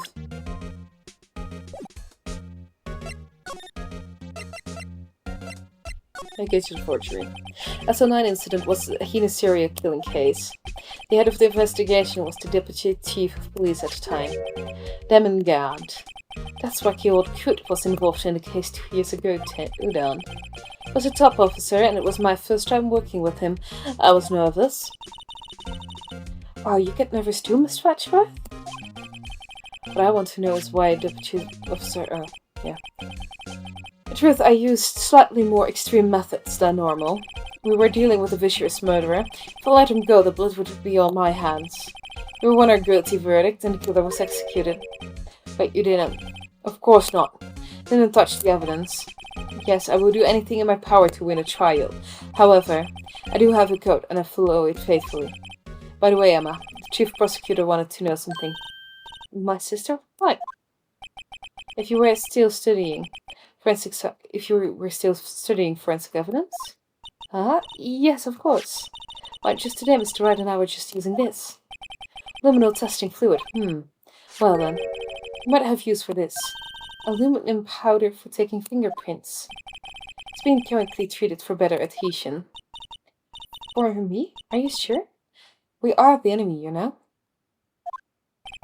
I've no say in today's investigation. Do as you will. Edgeworth, I'm really... No need to thank me. I take your powder and these fingerprints files for everyone involved. Thanks. How about giving those to Detective Grimshaw as well? Okay, well, let's get going. One last investigation. Right. I do seem to remember a suspicious handprint somewhere. Okay, so let's move. We need to go back, I believe. There we go. Let's move to the guard station. Let's move to the evidence room. February 23, evidence room, sector 3. Our investigation turned up a suspicious handprint. There is blood on the detective evidence locker. Let's use the secret weapon. We bore it. Right, let's get started. First, choose a finger. A finger. This finger leaves behind a slightly different imprint. Let's choose the finger that will have left behind a clear print. I really can't tell the difference at a glance. Quit procrastinating and choose a finger.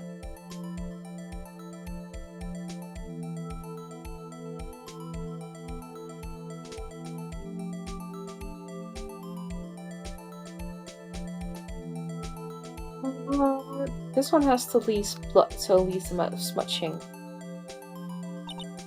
Okay, now it's time to check for prints. Let me show you how it's done. Emma's starting to get that sparkle in her eyes. First, we sprinkle the aluminum powder around. Huh? How do you do that? with enter. See? Ah, it looks like that did the trick. The aluminum powder adheres completely to the print. Once the powder is well spread, just blow away the excess. Huh? How do I do that? With E. Exciting, I know. Imagine you're blowing out the candles of a birthday cake, see? Wow, that looks like fun. Might take some getting used to it, though. That's fine, it won't go up your nose or anything. You just pour the powder on the stick and blow away the extra. Those are the basic fingerprinting list, right? Guess I better give it a try.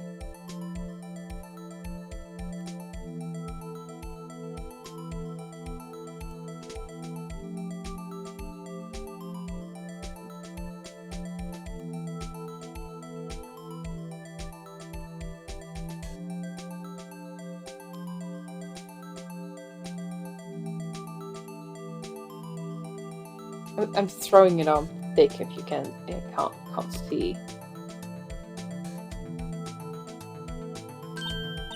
Aha, you did it! You found one! But this looks nothing like a fingerprint. And that you mention it, I guess it doesn't. What does this mean? I think it means... Right, a flux. And a flux. The person who left this handprint must have worn gloves. Tell me we've been wasting our time here. Hey, calm down. It's just the way it goes sometimes with scientific investigations. But it does seem a shame. We're at it. Why don't we look for other prints? Other prints? I got to look at her again closely.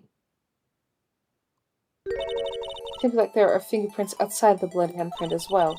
Which one? Let's see if we can find a clear print. Fingerprints outside the blood. This is the print I wanted to check at first. But I guess we had to do a tester.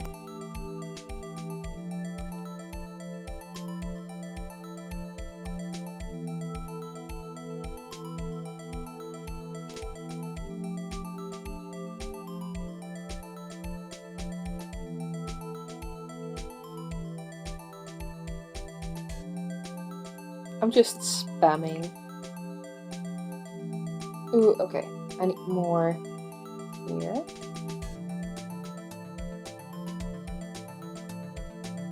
And more to the...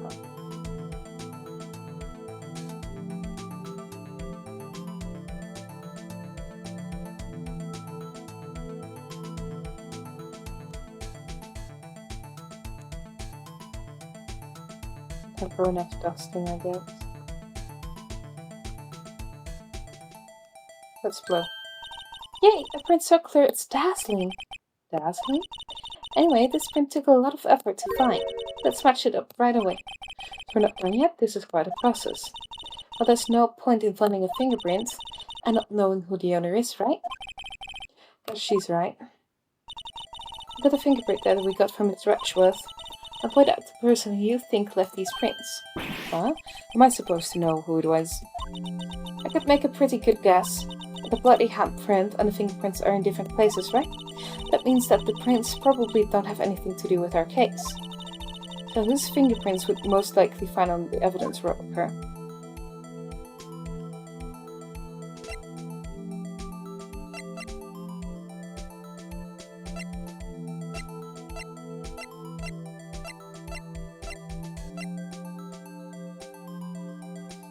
Of gumshoes.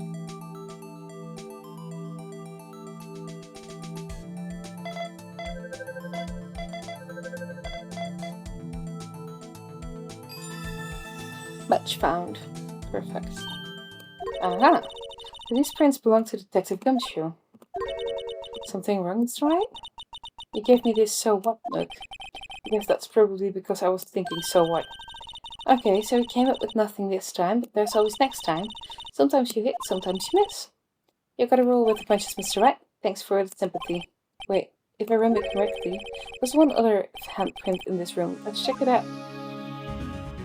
Yeah! Now, if we were to use this one...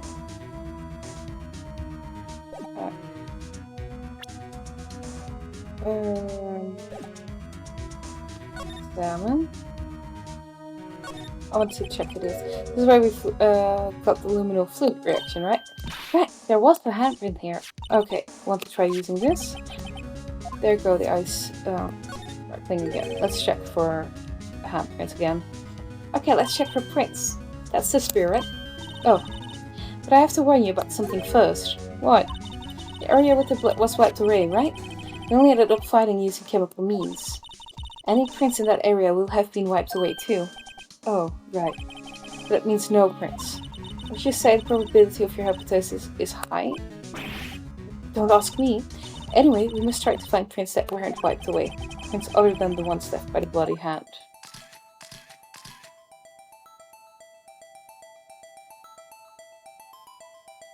Here.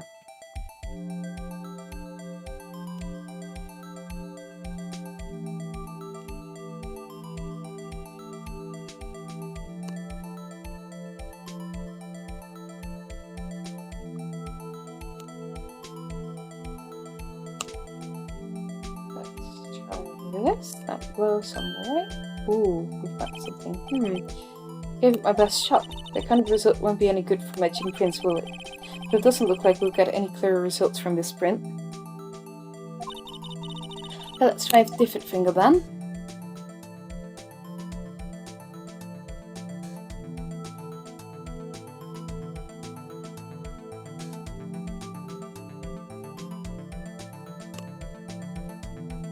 Okay, let's try this one again.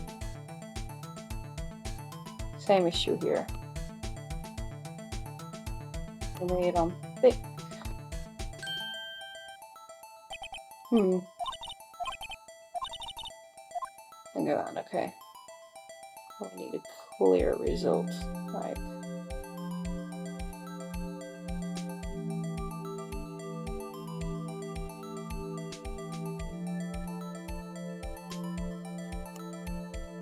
That one is new.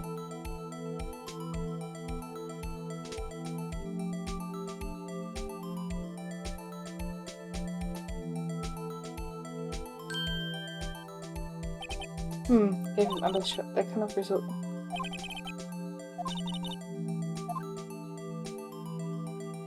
How much fingers are there?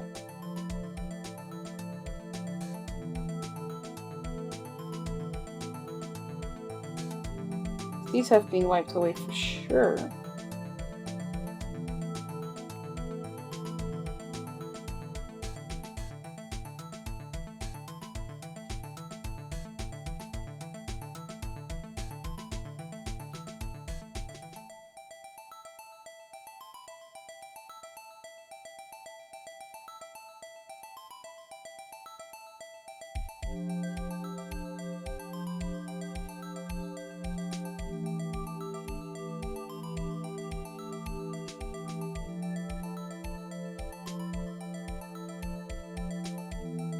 Try this again, but I don't believe this would be much better. Oh wait, it is. I kept getting the same one, I guess, then.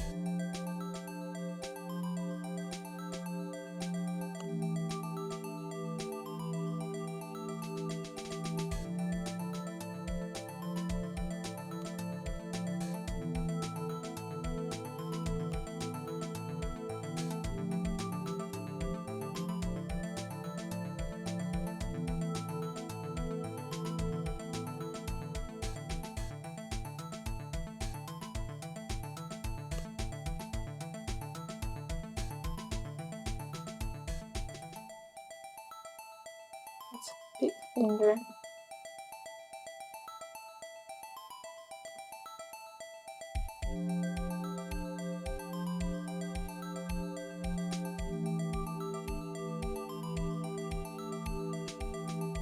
So, please.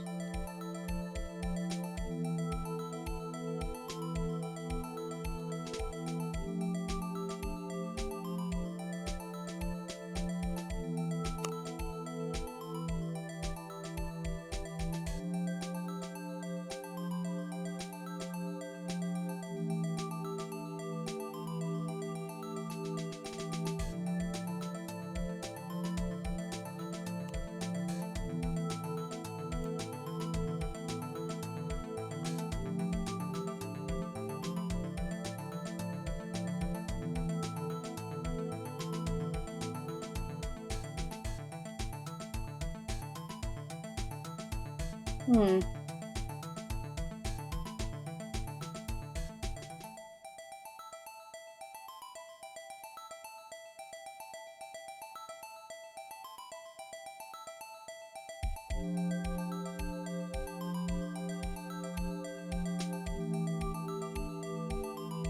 is more somewhere around here, I believe.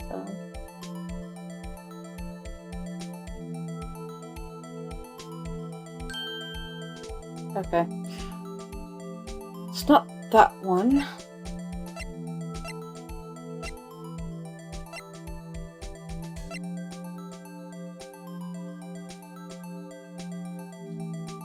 What has Marshall to do with this?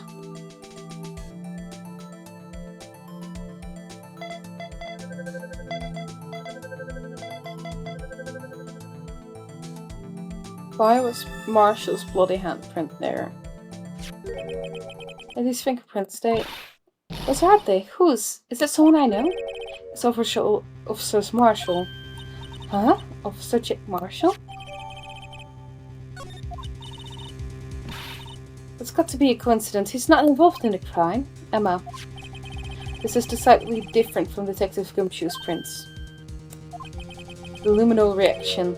Blood and the fingerprints are in the same place. Oh. Oh!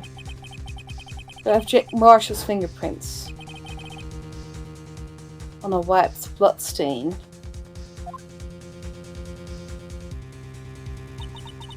But why would Officer Marshall? Looks like our investigation is finally turning up some results. I guess this is what you would call decisive evidence. I don't believe it. I don't believe Marshall is the killer. A certain girlfriend could be. Let's save her progress.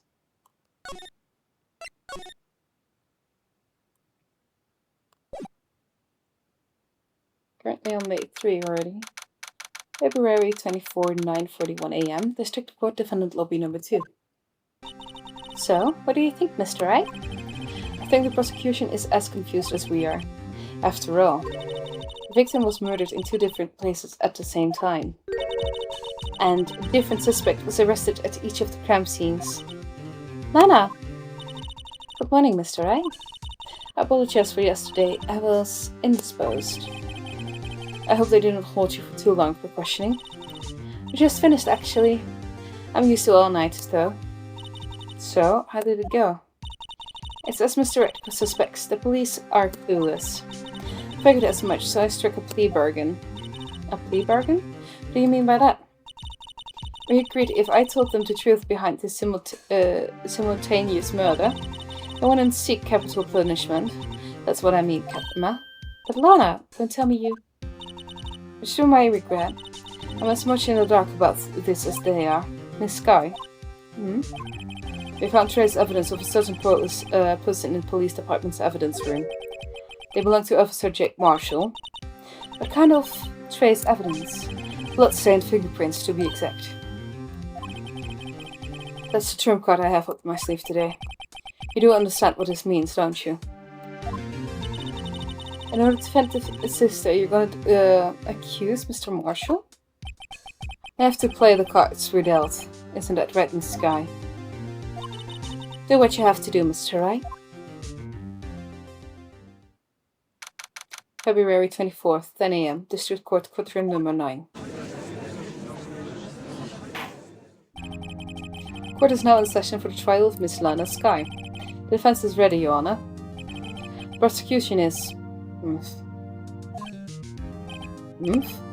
afraid you'll have to clarify. It takes 30 minutes by car to reach the police department from the prosecutor's office. Yet the victim, Bruce Goodman, was slain at both places at the same time. That's not physically possible, is it? What's more, I heard the victim from this evidence room just disappear. Yes, and the body eventually reappeared in the trunk of Mr. Richard's car. Wow, this is one messed up trial. One of my duties as prosecutor is to present impartial evidence. Today I will present evidence relating to the murder at the police department.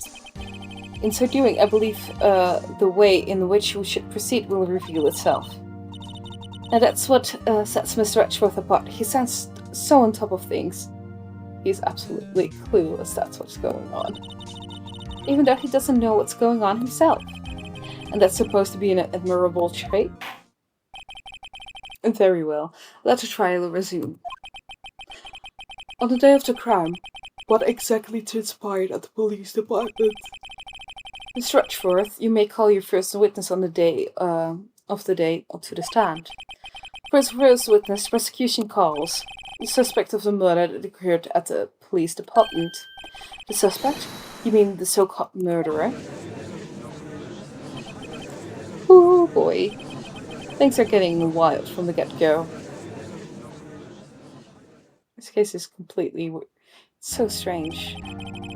Would the witness please state his name and occupation? Yes, sir. I'm Officer Mike Meekin, sir. My occupation is, that would be murderer, sir. So you're telling us you're the professional killer? Sir, it was me, sir. I'm the one who did it. I'll never kill anyone again, sir. You gotta believe me, sir.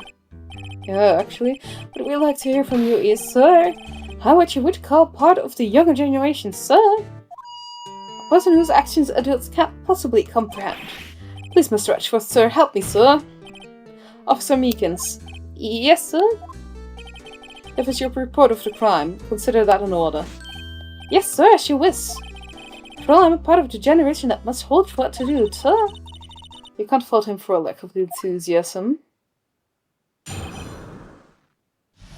Crime report, sir.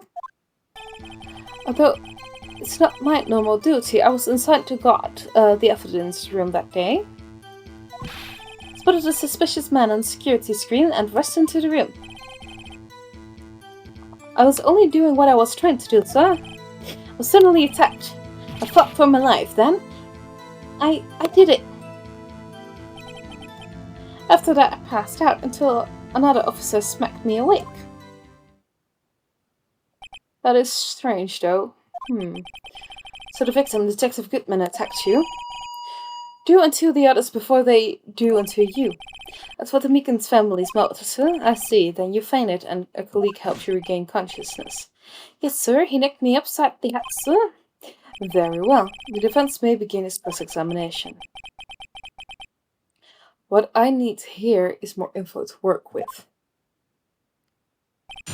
Crime report, sir. The thing is, although it's not my normal duty... Why is that? Mr. Meekins, you work as the General Affairs Department, do you not? Yes, sir. I'm in charge of hiring new recruits, sir. Yikes, now, there's a scary thought. Evidence transfer was taking place on the day of the crime, which meant many officers were given special tasks that ordinarily performed. I was in charge of guarding the Blue Badger, sir. The Blue Badger? Yes, sir, the lovely police mascot created by the Chief of Detectives, sir. That's an insane thing. I was to ensure I wasn't broken during the transferal process. That was my sole mission for the day, sir.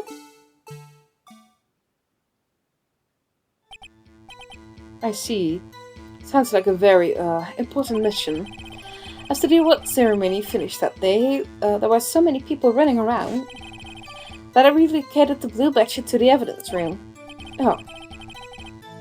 So that's why you went to the evidence room. Tell us, what did you see when you got there? Spotted a suspicious man on security screen and rushed into the room. In order to enter the evidence room, you need an ID card, am I correct? Precisely, sir. Phone right around my neck. So then, your ID number should be listed on here, right?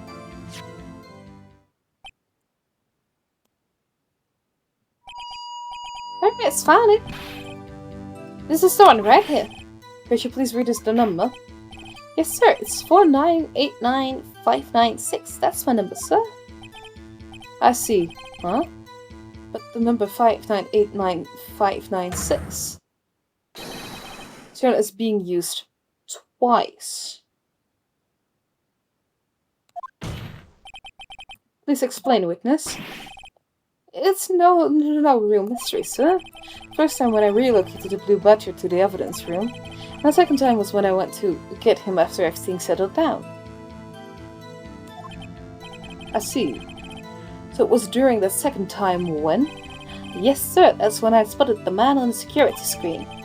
That's added to the ID card record. I was only doing what I was trained to do, sir. I was suddenly attacked. So you were attacked. Can you please tell us exactly what happened to you? It was a knife, sir. A knife. Detective Goodman put a knife on you. What happened then? Well, with me charging in at him like that, he looked as surprised as I was. Not exactly the kind of person someone would want to run into. That's when I reacted, sir.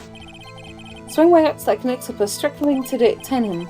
That's how I got this gash on my hand. Maybe if you had kept your cool, your hand wouldn't be. I saw blood trickling down my palm. I panicked.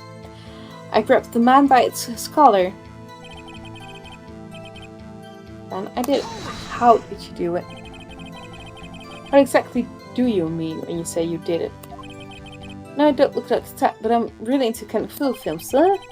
The man let his guard down for just an instant, so I snatched the knife from him, took his knife, spun him around, and performed a disarming maneuver. Made sure to close my eyes like a man. I see. You must be desperate. Next thing I knew, his white coat was drenched in a sea of blood, of my blood. Then the next thing I knew, yes, punched me right in my face, sir.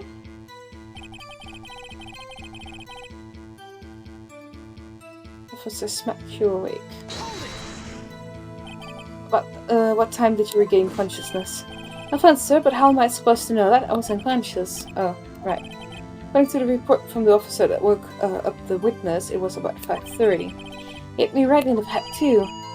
Woke up crying in tears of pain. That's nice. I mean, it's nice that you recovered, that is. When I came around, though, I made sure to finish my mission, sir. Your mission? Yes, sir, the Blue Badges, sir. I returned him to the entrance before things got out of hand. Well, we can all rest easy now. I believe we now have a fairly accurate picture of what happened. Yes, Your Honor. Only one thing remains unclear. Was the man this officer you murdered really the victim? He's got a point. Yes, Officer Meekins. With regard to that, sir, take a look at this. It was sent to my jail cell. Chief Gatt delivered it to me just this morning, sir. The Chief delivered it. What is that? A videotape? Yes, sir. That's absolutely right, sir. A videotape, sir. Contains video footage from security camera in the evidence room. What? The specifically asked if there was such a tape. I was told it had been mistakenly erased. It's quite a mistake. I just do what I'm told, sir. It's the only good thing I'm really good at. In fact, communication with the police department is as good as ever.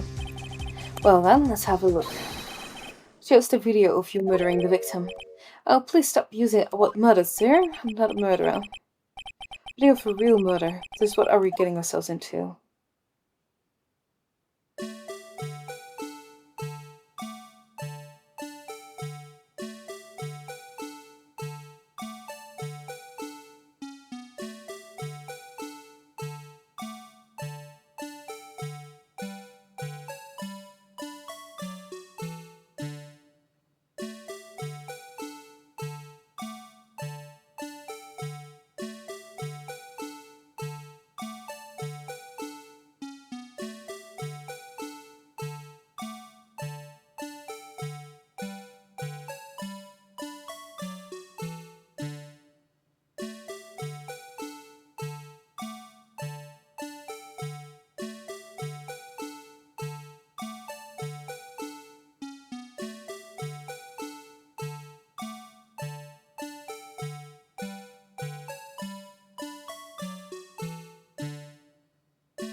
Huh?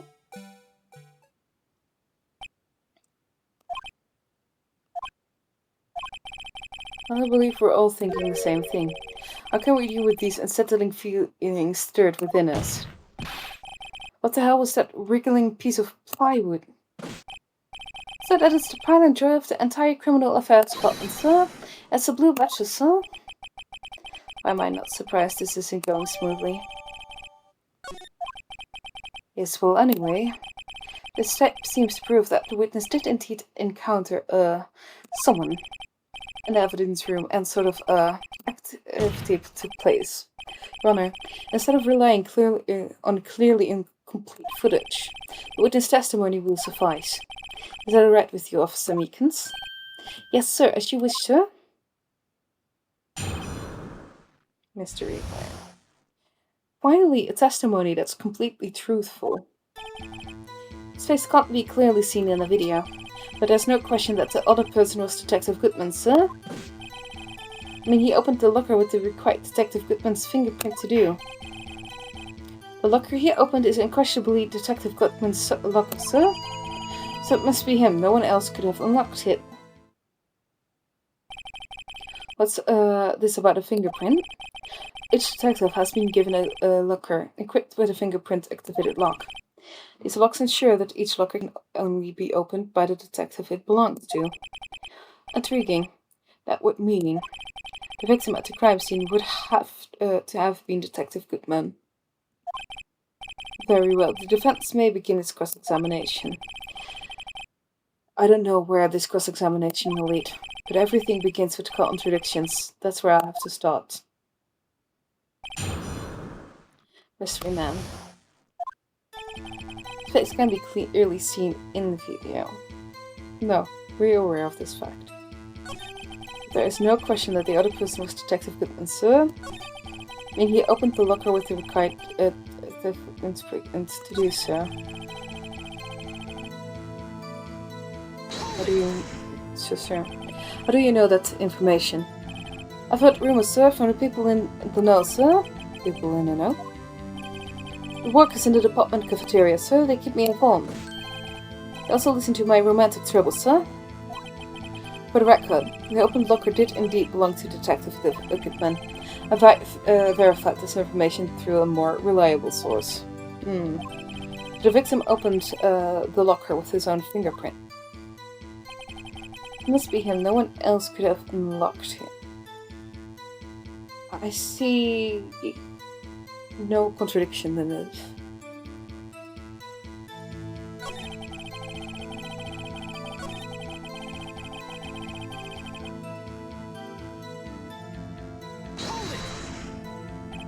But these lockers, there's no other way to open it. So, no.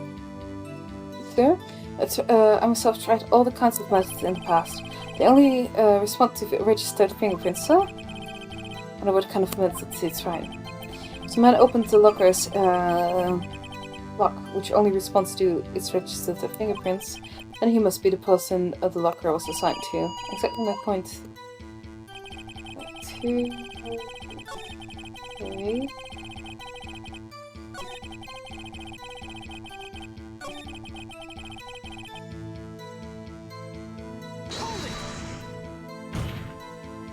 However, the most important detail is not shown in this video, the man's face. Sir, you may say something, sir? Please do. After all, you are the one being examined. I don't understand why the man's face is so important in this case, sir. I mean, it was his hand that opened the fingerprint lock. And it was his hand that tried to thrust his knife into my body, sir. My unsettled state can't testify enough to this, sir.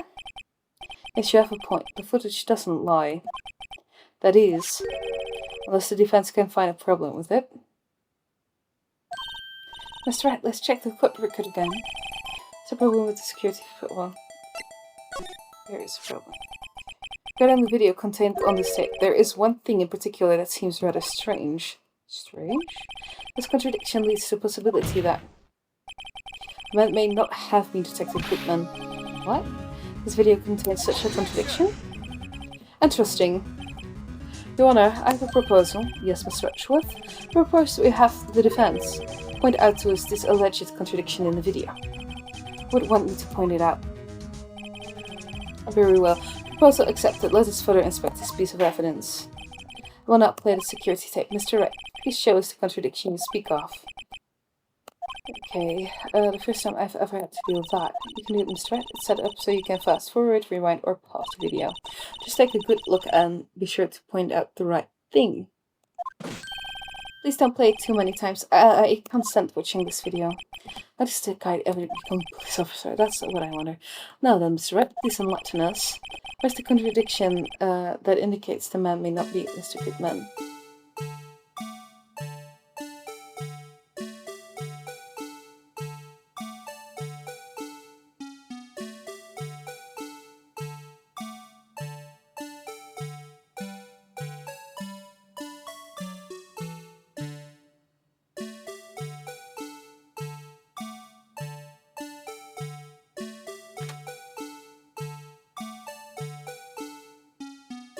He's wearing gloves.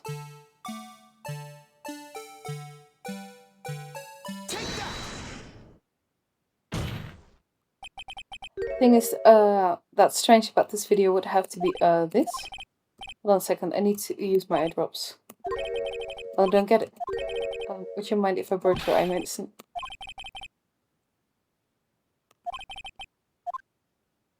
Play. Very well. Let's try this again.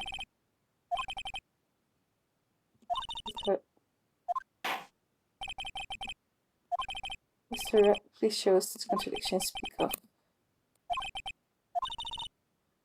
Okay, I probably do need help with that. I need help with that. I am not going to do that on my own.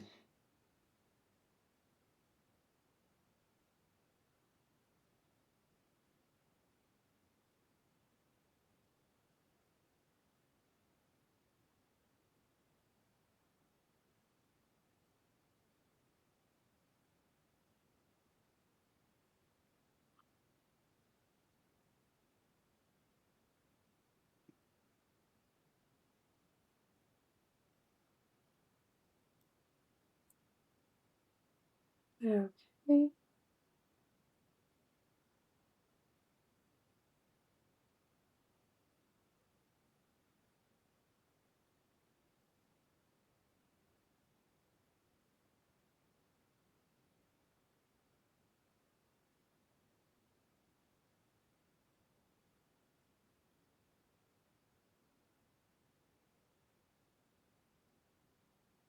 That's such a small detail.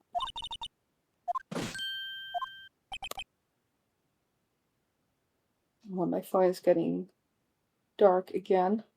Oh, hi. Welcome in, Neil. Thank you for coming in. I'm doing good. Also, thank you for the follow. I'm currently stuck in episode 5. I'm still recovering from the previous episode. And this one is just completely confusing me. But how are you doing? And thank you for joining in. Now then, Mr. Wright, please enlighten us. Okay. Appreciate it.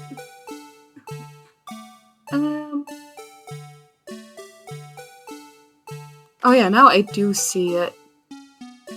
But hold on. There we go. Pretty well, thank you. That's good to hear. The thing that's strange about this video has got to be this. Officer Meekins. So, do you mean me, sir? As I understand it, the locker apparatus works like this. When you grab the handle, sensor reads your fingerprint if it's a match. Light turns on and the lock is released. According to my very limited experience, that's the way I understand it, sir. If so, then something is seriously wrong with this picture. Okay, let's see. Are we gonna point it out? What's happening?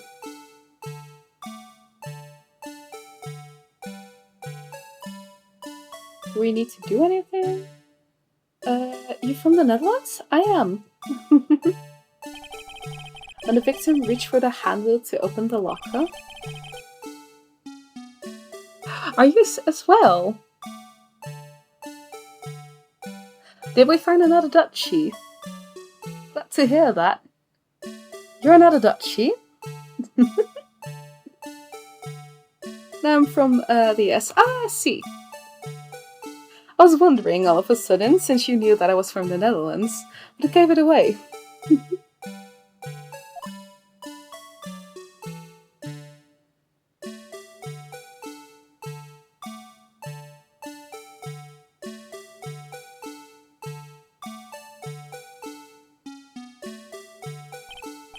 Here, notice the light? This, it's already lit.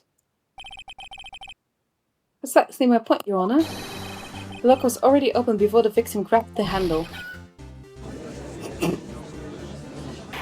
But I wish I visited the Netherlands. The Netherlands is a great place to visit. There are many cool... there are quite a few locations worth your visit. Like, I kind of live here, so everything here for me feels kind of basic. But if you look around a bit, you can find certainly beautiful places with beautiful history. I definitely recommend. Order, what's the meaning of this? Yups, it's very simple, Your Honor. The locker wasn't locked on the day of the crime. But the locker locks are controlled by an electric system. When the door is shut, the sensor is triggered, and the locker is automatically locked. I know. You must have broken it down. Of course, I'm not an expert in this. That's not likely, Your Honor. The sensor would detect and report any malfunction. Oh well, just goes to show novices should keep their mouth shut. So then, Mr. Wright, do you have an explanation? Me, Your Honor? Yes, why wasn't the locker locked? Yes, well, you see, this isn't exactly my field. What do we think, Miss Scientific Investigator? Huh? Oh, maybe something like jammed the system sensor? Something. Jammed the sensor, say. There's something else that seems out of place in this video. Yeah, I thought so too. There's got to be another clue somewhere in this footage. Very well. Let's inspect the video once more. The locker wasn't locked, Mr. Wright. Please point out the cause for this. Yeah. Let's fast forward a bit.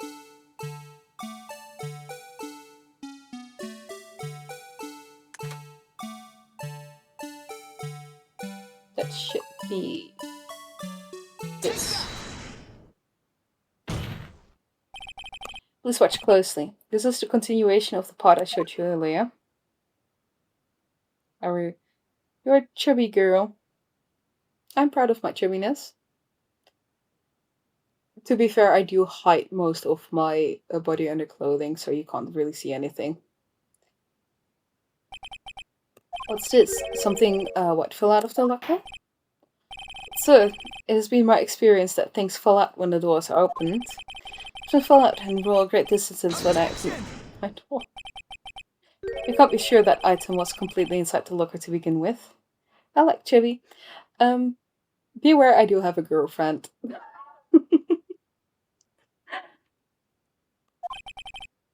What do you mean?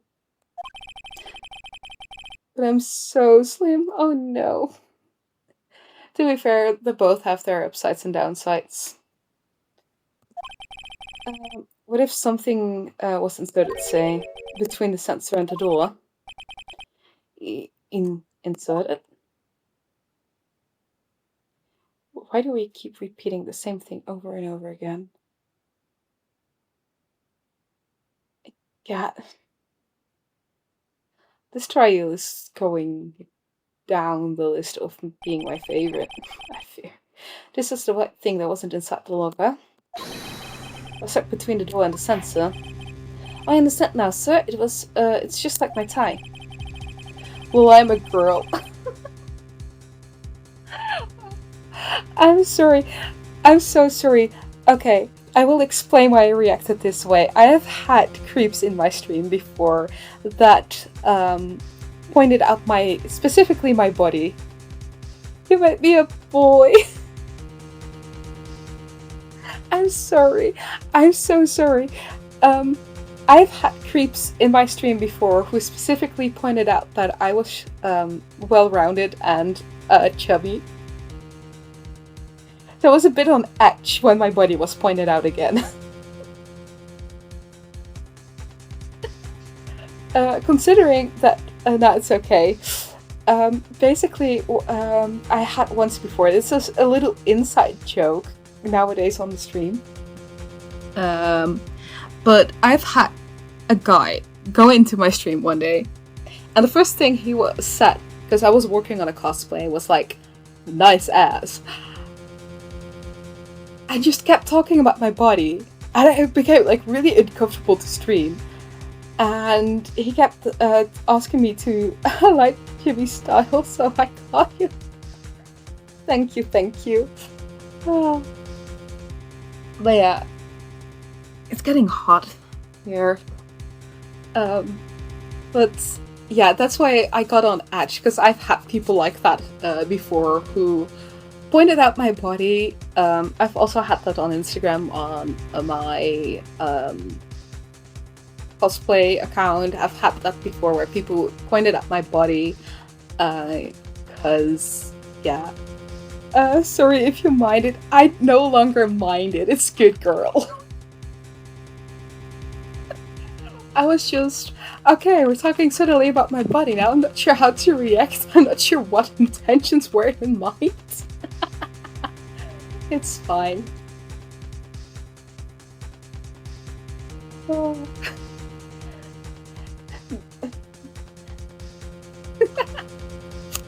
Okay, instead of the door closing, my touch chokes me. But the object would have to be extremely thin to fit in the door. Not only that, it would also have to block electrical currents. Would need to be an insulator. Yes, an insulator, but the crime scene. That might just have been something that fits the description. Your smile. But sir, by insulator you don't mean... I think I finally got this figured out. Very well. Will the defense please represent relevant evidence? What was this insulator that was stuck in the locker door? It was this rubber glove. I found this near the locker, a thin rubber glove. But we can't be sure that was in the victim's locker. There's a tag that says SL9 incident. The video seems to depict the victim opening the locker, but that isn't the case. The lit lamp attests to this. So what other games do you play on stream? Currently I'm playing the Ace Attorney game. There are plans being made possibly to start streaming Minecraft with 2 of my friends online eventually. But we're planning and figuring out the logistics still if we can make that happen. So then that would mean Minecraft would return. Nice. I do play a variety of games, but since Ace Attorney is like one type of game with a very strong story, I want to get through the story as quickly as possible. Otherwise, I will lose track. You like multiplayer games? I do like multiplayer games. It's just hard to really stream them because you need to get enough people together, which is the reason why I mostly play story-heavy games on stream. Because that's single player. Do you ever try horror ones? I have not yet tried horror games. I do like watching them. Currently, I have a wishlist on Steam that has all of the Resident Evil games in there. The Queen. Oh yeah, that's a good one. I've heard. I do really want to get into the Resident Evil games because they look really interesting. So I have like all of the Resident Evil games like currently wishlist on my Steam. Is this not so, Officer Meekins? Would appear so, sir. Suggest you play Resident Evil: The Requiem. I really do want to play that, but for me to play that, I want to start with like the first game, and then slowly move up to Requiem, I believe, so that I get like the full story. It's too scary and fun. Yeah.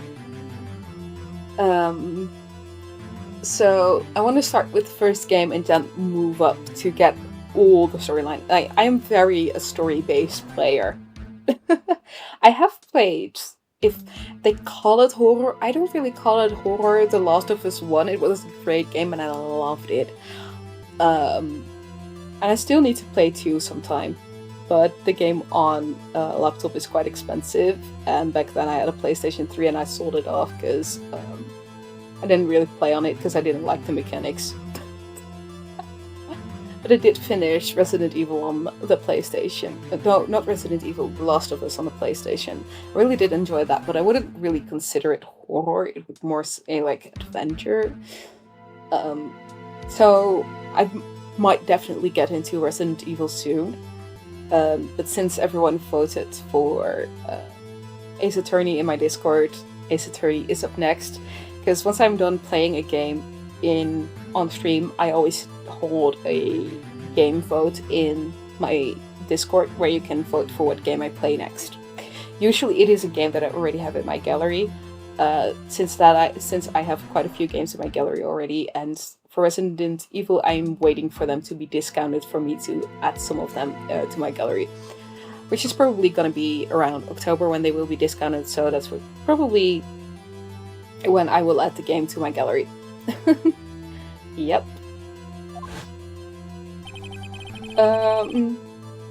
So are we to believe then that the victim, whom this witness stabbed in the evidence room, was not Detective Goodman? Do not be misled, Your Honor. What do you mean, Mr. Edgeworth? The defense has merely demonstrated that possibility and nothing more. Do you stream daily? I do not stream daily. I do currently stream a lot, since I cannot get to work since I'm chronically ill and I'm at home. I'm forced to stay at home. There's nothing else to do, so I stream a lot nowadays. So I go through the game quite quickly. I believe this is the last trial of Ace Attorney in the first game of the trilogy. So that means that I move up to the second game in the trilogy. Since this is the full trilogy one in the game vote, so I have to play the full thing first. If you want, you can. Yeah, I really stream on when I have the energy and that kind of stuff, so I can't really throw out a schedule. I've done schedules in the past and they worked great, but nowadays I can't really work with a schedule since I have to work with my energy, with my pain levels, to see if I can manage all those, and I can stream. Sometimes I'm like, oh yeah, I can stream 2 days in a row, and then I streamed for so long that I ruin my voice with the voice acting, and then I end up not streaming the day after because my voice needs rest. The victim in the video was indeed Bruce Goodman. The prosecution will offer one more testimony to prove this. What? Officer Meekins, please testify about this. Sir, me, sir? I'm sure what you're referring to, sir.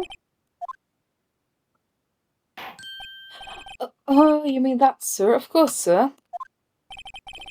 Is this a joke? Very well, begin your testimony. Mystery man. There's one other thing that proves the man was Detective Goodman, sir. You are not become a mom yet? I don't plan on getting kids. And I'm only 21.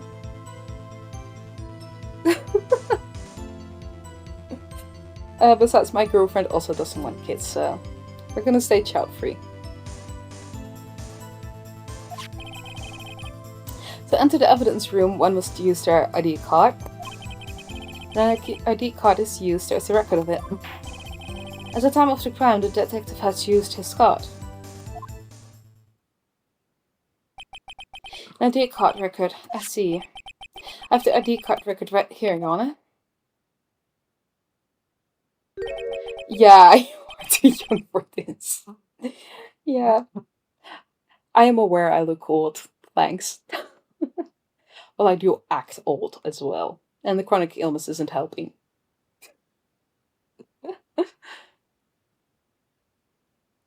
The use used at 514 is that of the victim. Just before the crime. Yes, without a doubt, this is the victim's idea. I'm quite curious, how old did you think I was? However, one thing does strike me as unusual. Several hundred cases should have been due for transferal, but were there so few people using this room? This particular evidence room is only used for storing certain special cases. Special cases? Extremely violent cases involving police staff. Just hearing that makes my hair stand on end. Me too, although it doesn't make much of a difference. There were only a few cases up for transferal here, and most were cleared up by noon. Right, I see. Now let us move on to the cross-examination. It's remand too. There's one other thing that proves the man was Detective Goodman, sir. Can I suggest you something for your channel? Sure. I love suggestions. This is something which you would like to see.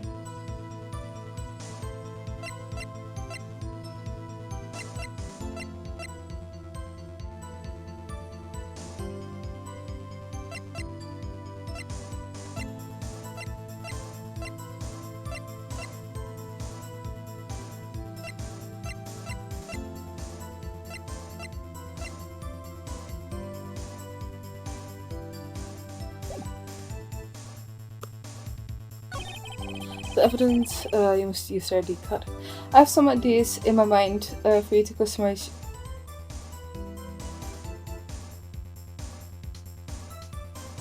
Based on your affidavit. You know, I'm an artist myself.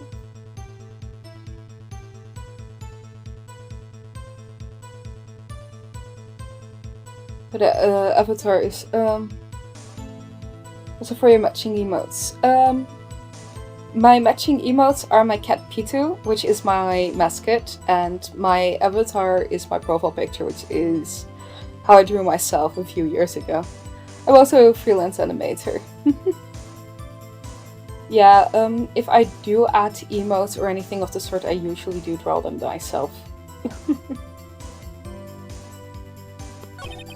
And that SD card is used as a record of it.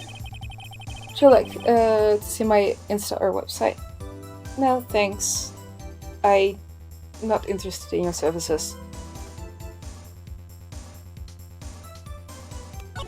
Mr. Wright, what do you think? I'm confused. What? The problem with this ID card testimony is far too obvious. It's not like it's worth to miss something like this. Thinking too hard about it. Come on, let's show them what we've got.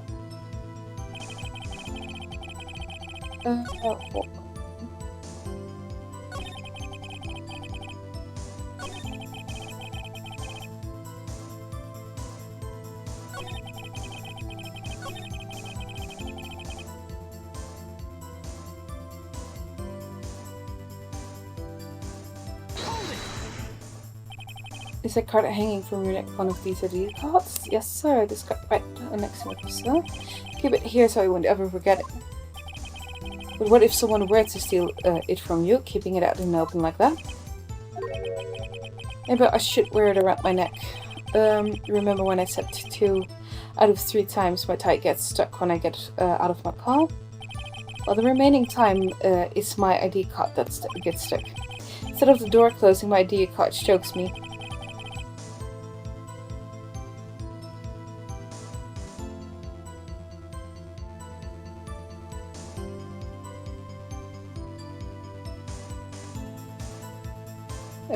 Mod. Yeah, because what you're trying to do is not allowed here in my stream. First of all, I said I'm not interested in your services because I prefer to draw them myself, and you still try and do so. Which makes you look like a bot. You see my message? I can see it. At any rate, each police officer has only one ID card. Both the police department and the prosecutor's office can attest to this. Please proceed with your testimony.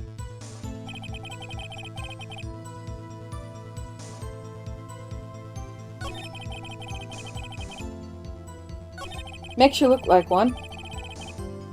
Because only bots tend to force their services onto streamers while they're streaming.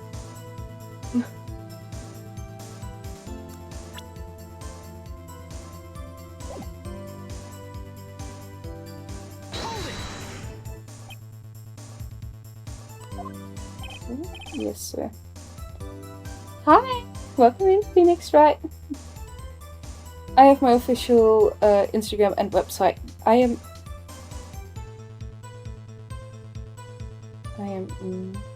not doing this.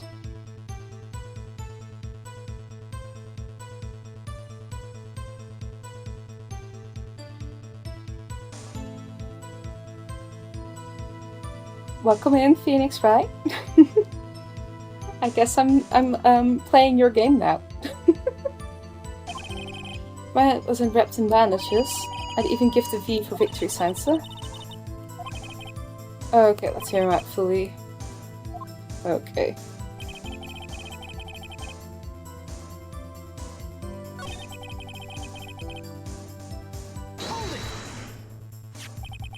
Let it be noted that this is the record the witness referred to. Let me see. Yes, that would be Detective Goodman. What's the matter? According to this, Mr. Edgeworth, your name is on here. So it is, Your Honor.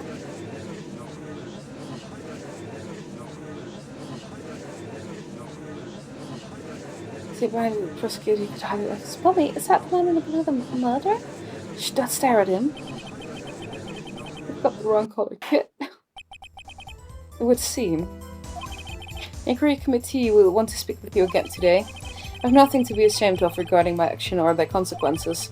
Now let us continue with the cross-examination. Poor Mr. Edgeworth. It must be so difficult for him.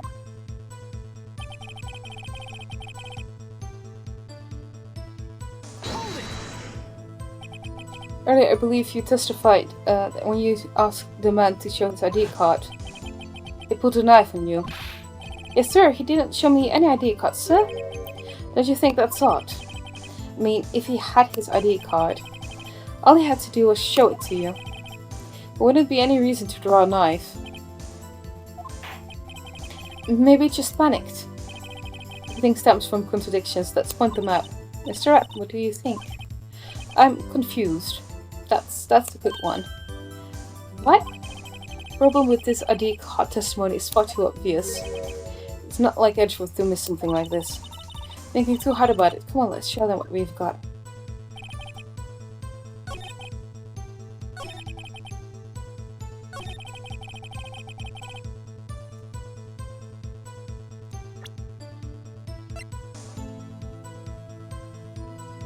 Objection! Wait one moment over some weekends. I'm not good at waiting, sir. I have the victim's ID card right here. I found it at the crime scene. That makes sense.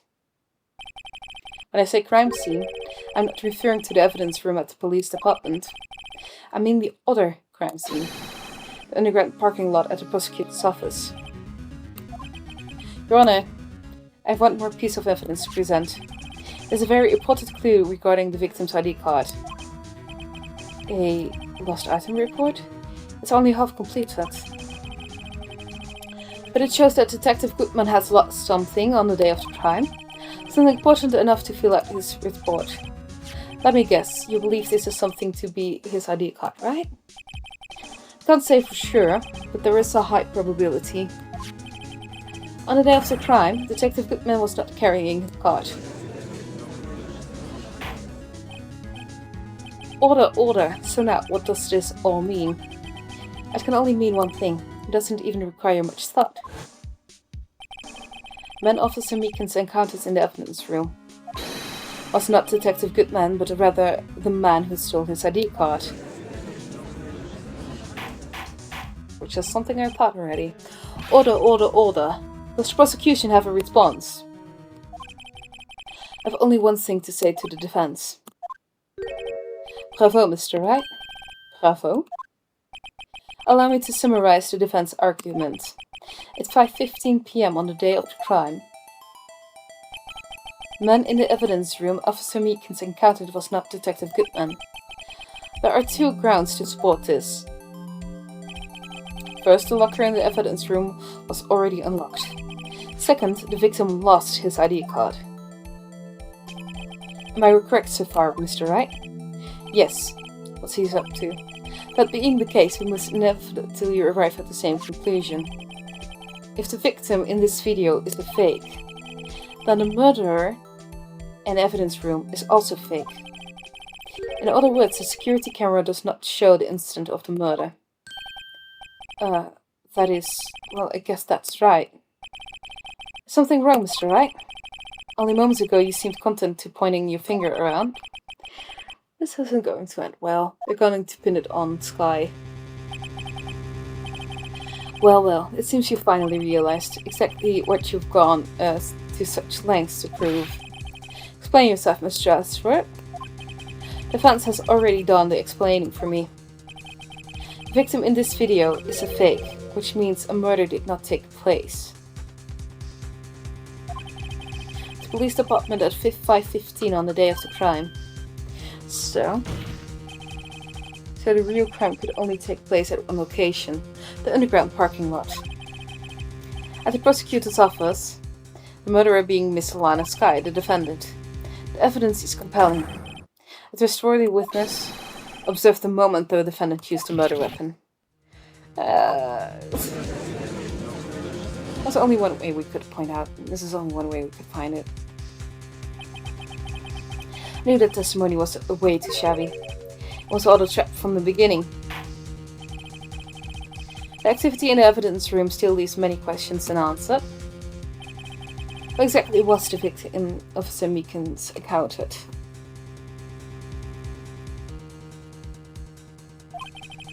And where did this person disappear to? However, this trial's purpose is to examine only the murder of Detective Goodman. Just so, Your Honor. Mr. Wright, you have to do something or else Lana. What do I do? How am I supposed to get myself out of this mess?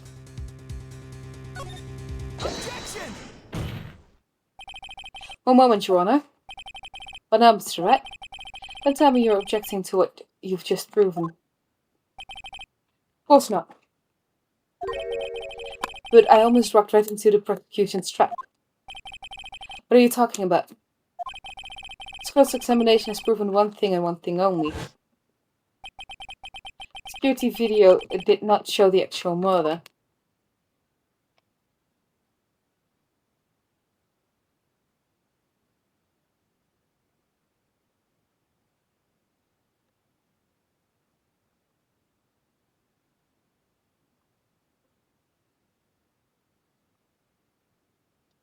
We're aware of that much. However, it cannot be said that it is unrelated to the murder in the parking lot. A specifically large amount of blood traces were found in the evidence room. The defense demands further examination into the truth of the matter. Mr. Edgeworth? Yes, Your Honor. If this court were to examine this further, other witnesses will be necessary. Is the prosecution prepared? I'm sorry, Your Honor. The prosecution considered the incident at the police department to be unrelated. We have not prepared any other witnesses for this incident. This just might be my chance. Time to call a certain Texas Ranger to the stand. Mr. Wright? Do you mean? Your Honor. Defense would like to request a specific witness. Oh? What do you have in mind? Someone we have reason to believe knows the truth. The truth behind the activities that took place in the evidence room. Prosecution requests to hear this person's name before deciding whether or not to comply. Very well then, Mr. Wright. This person who you would have to testify. What is his or her name? Jack Marshall. Officer, Jake Marshall. Why him? Not let Edgeworth know everything just yet. He's in charge of the evidence room. I feel we should hear what he has to say. Prosecution agrees to the defense's request. Since he was responsible for guarding the room, we should hear his testimony. Fortunately, he works in the police department. We shouldn't need longer than 20 minutes to prepare.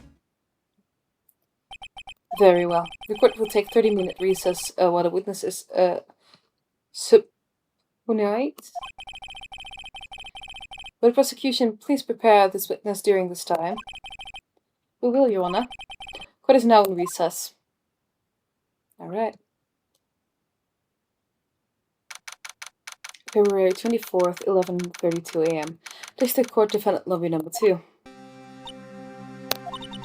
There's no stopping you, is there, Mr. Wright? Huh? What do you mean? You caught for Jake Marshall. It seems you figured out everything out. No? I haven't figured anything out. Lana, you're the one who knows everything. Emma, you always know everything. Why don't you just tell us? Mr. Wright is trying his hardest to protect you. I don't recall ever asking for his protection. How can you be so cold? Don't you trust us? Don't you trust me? Hope I'm not interrupting anything, pals. Oh, guess I am. I'll come back later. Why, Detective Gumshoe, what is it? You've got a lot of nerve, pal, making Detective run all around while on duty. And to top it all off, you call me here. I've seen happier people at funerals. Sorry, Detective. You better be, pal. Hey. I didn't see you there, Chief Prosecutor's guy. That's okay. So, have you brought what I asked? Oh. You mean this, right? My apologies, Detective. Due to my present circumstances, I was forced to use Mr. Wright's name when making my request. My name? Never in a million years would I have thought it was you who asked me. Did I bother you to bring me the SL9 incident files? I'll need them by noon. Talk about the crazy SL9 incident. But Lana, I thought Mr. Wright might need them, so I had them brought here. Here, might do well to read them. I can't believe you, the Chief Prosecutor, were a witness in that case. This guy was a witness? SL9 incident files received from Lana Sky. Take it from me, you don't want anything to do with serial murders. Oh, what? Now that I've brought you your stuff, you're just gonna ignore me? Am I? But why? What's your name in here? What? My name is in there? I don't know, unless...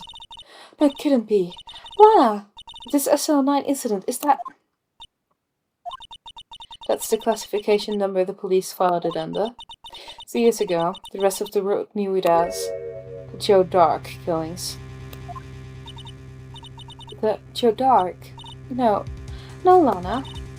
It's over with. No! Emma, wait. You wanna wait? You know what? I just remember. Gotta be somewhere. Sorry, pal, but I'm out of here. Jake Marshall, Angel Starr, Damon Gant, Miles Edgeworth. Not to mention Lana and Emma. Everyone involved in this case is connected to those killings 2 years ago. Won't be just a coincidence. Knowing you just might be able to figure it out. Time to get back to the trial, Mr. Wright. Best of luck. Better take a good look at the file. We better do. To be continued.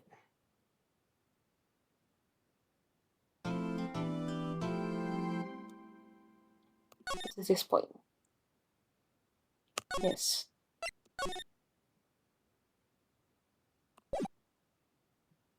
It's getting heated now. February 24th, 12:14 p.m. District Court, courtroom number 9. Court will now reconvene for the trial of Miss Lana Sky. Emma didn't come back. Allow me to call the next witness to the stand. The officer in charge of guarding the evidence room on the day of the crime. Witness, please state your name and occupation. Me, partner? Oh, I'm just a man, same as you, wandering the trails of civilization. Occasionally helping the elderly cross intersection when needed. Yes, we get it. Oh, I know. You're a patrolman. As for my name, if it was not enough, you can hear the howling wind calling it out. To be exact, it is Jake Marshall, Your Honor. Howling wind? I've never heard Edgeworth described that way before. Now, Mr. Marshall, let me ask you something. You were in charge of guarding the evidence room on the day the crime took place. Is this correct? According to the papers, partner. What do you mean? The Desperado source as boundless as the desert sands. Another paper can sum it up. Maybe it's best we get on with this quickly. Please share with us your testimony of the day of the crime. In plain old English. Okay, that's fine. Day of the crime. My job was to keep a wary eye on the bone orchid. The site it was supposed to make rounds 3 times a day, but it had aim as down. Besides, the room protected by 2 security systems anyway. If I remember right, I was at the street salute at the time it went down. I'm just an innocent traveling man, so if you're out of ammo, it's time to hit the trail. I can't say I particularly care for your attitude. I can't say I care for your beard, but you don't see me complaining. Wait a minute. What do you mean 2 security systems? I mean the security cameras and the ID card reader. I reckon even a cowpoke like you knows about those. Yes, well, what about the fingerprints activated locks on the evidence lockers? Fingerprint activated locks? What kind of newfangled doohickeys are those? It's not being very helpful. It's not really good with machines or with following orders. Everyone's got their weaknesses now, don't they, Mr. Prosecutor? This one seems like trouble. Okay, Mr. Wright, he's all yours. The crime.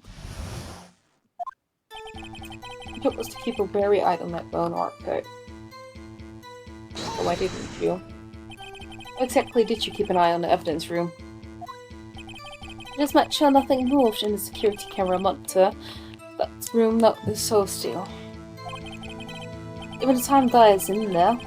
I was just a caretaker who interred the recordings. Interrupt them? Videos of nothing aren't that useful when the time would come. I'd erase the tape. Nothing unusual as recorded tapes are to be erased every 6 hours. Each time I'd erase the tape, it felt like I was erasing a part of my life. This guy's a flair for the dramatic, but it's going to do him any good. In actuality, you don't physically enter the evidence room. They said it was supposed to make rounds 3 times a day without aim as down. I would question it. But you made your rounds on the day of the crime, right? And you heard a word it said, partner? So you that ain't my style. I'm afraid I don't understand. No, Desperado, I knew rules get in the way. The Desperados I know join the police force. So Officer Marshall, on the day of the crime, just between you and me, I didn't set foot in the evidence room that day. There was a rubber glove stuck in the victim's locker. Do you know anything about that? So, I can't say I do. I haven't been in that crypt in weeks. Gotta avoid being fired. That's what I wondered too. Besides, the room's protected by 2 security systems anyway. You used to be a detective, so you used the evidence room in the past, correct? Of course, back in the day my lookers was a gold mine of evidence. And yet you didn't know about the fingerprints locking mechanism? So, partner, I ain't good with machines. Couldn't even tell you how a bike works. That's quite, incredible. Sensors on the lockers handled cannot be seen. It's well known that some detectives are unaware of their presence. I didn't mention it. Detective Gumshoe said something like that too. At any rate, it doesn't seem that this is relevant to the crime. Can you tell us what you were doing when the crime took place? I remember it, why? Right. I was at a street side saloon at the time it went down. What are you doing in a place like that? I was eating spaghetti.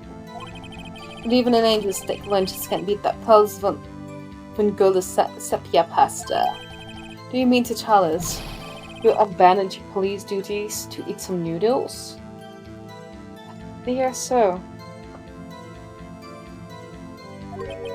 Not at all this road is Itaka's partner? That's not what I meant. I hope it has at least taught you a lesson. That's strange. This is usually where Edward says, "Do you not want to erase this year?"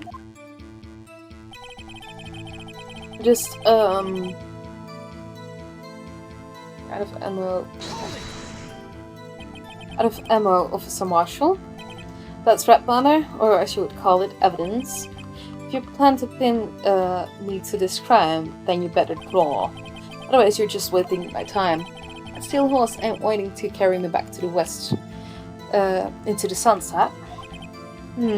One thing seems clear, despite being responsible for gutting the evidence room, the witness doesn't appear to have anything. Texans don't take orders from anyone. Everyone's know that. Apparently your superiors don't. Guess I have to try to catch up the receive, so best use keep my cool. Before you use it though, I better up the ante here.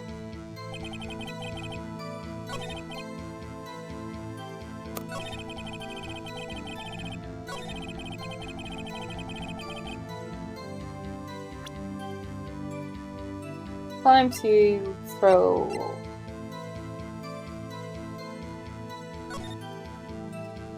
this one in there. Officer Marshall, doesn't this strike you as odd? That is, you being called to testify like this? After all, you weren't in the security room at the time of the crime, and yet you dragged me down here. Explain yourself, partner. It's quite simple. You left a very large trail behind at the scene. To be exact, a handprint. Listen real good, partner. Like I said, I'm the caretaker of that crypt. Pay my respects, that is. I make my rounds about once a month. It's only natural that my fingerprints could be in there. I only wish it were, officer. But you see, your fingerprints were covered in blood. Witness, what is the meaning of this? The blood-stained fingerprints were at the crime scene? Blood was wiped away, however. A luminol test clearly revealed this. Well, Officer Marshall? It seems to me there ain't a person in this room with a hat on his shoulders. Take it you have an explanation then, Officer Marshall. About the blood-stained fingerprints? Very well, you may begin your testimony about your fingerprints. Found at the scene of the crime.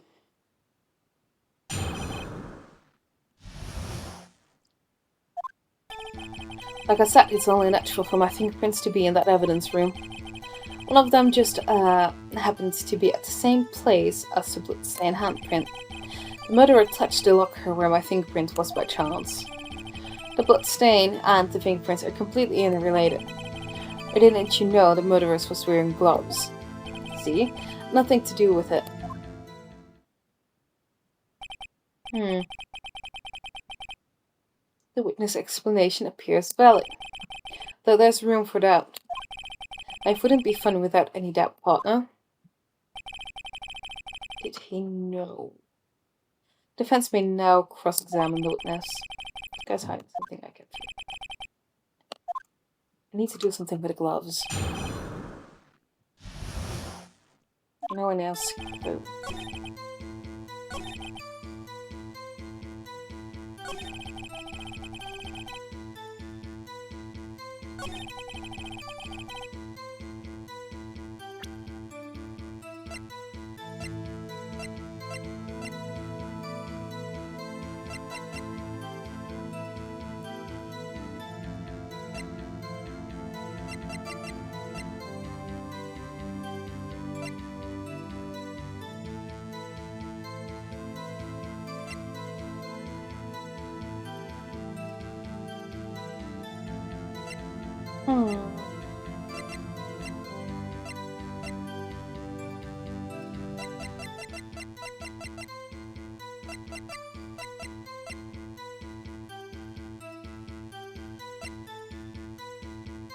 Objection!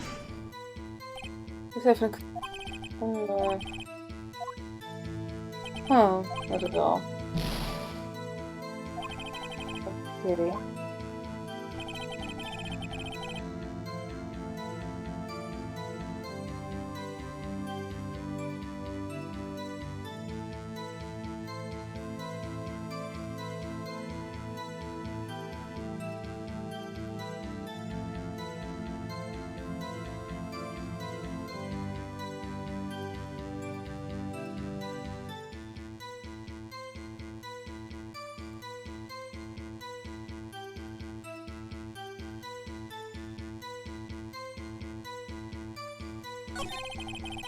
Let's see.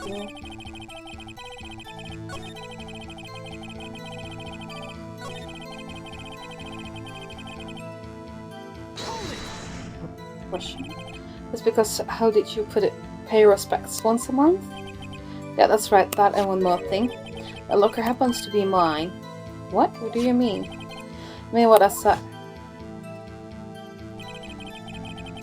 That's the locker I used when I was a detective. The locker I still use. All that's in there now, though, is a heap of broken dreams. I see.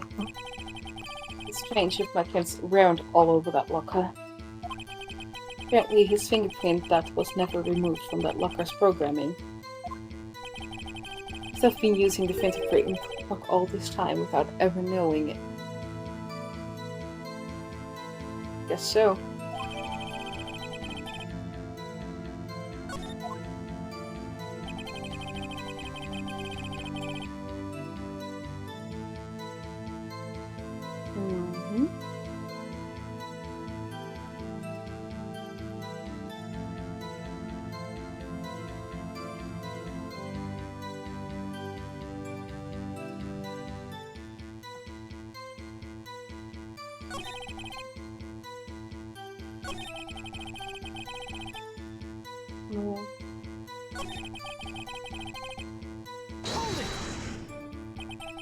We know that. Maybe a loner, but I still do my job. I keep up on the reports. There's a blood stain at the scene, though, to be left by the murderer. That's right. It's found on the Detective Gumshoe's locker. However, no fingerprints were detected on that handprint. Oh yeah, I think we tried that too. That would mean the murderer wearing gloves happened to place their hand on top of Officer Marshall's fingerprint. That's the only logical conclusion. Are you starting to get the picture, partner? The picture? The seal of blood in the desert. It's just food for the buzzards. There's only one reality, and that's this. Here to take. So long as my trial isn't in there, you can't say otherwise. This isn't getting us anywhere, Mr. Wright. Please consider carefully where you are going with this cross-examination. Yes, Your Honor. And then continue your testimony, Officer Marshall.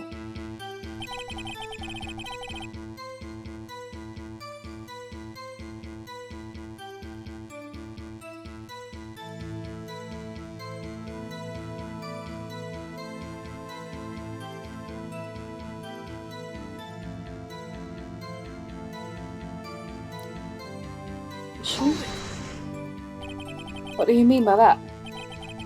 Want to tie me to this crime, isn't that right, partner? If so, that video is the only direct evidence you have. That video is next to useless. It's full of blind spots.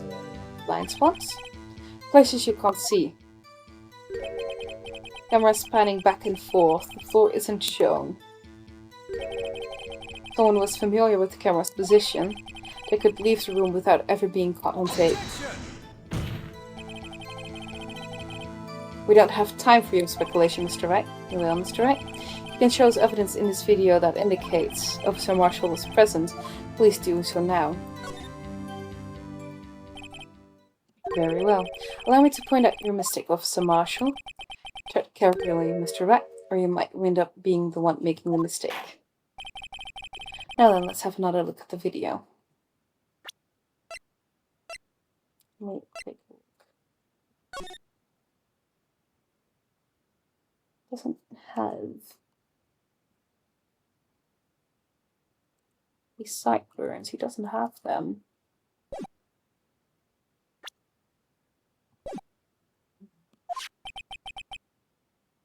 Okay.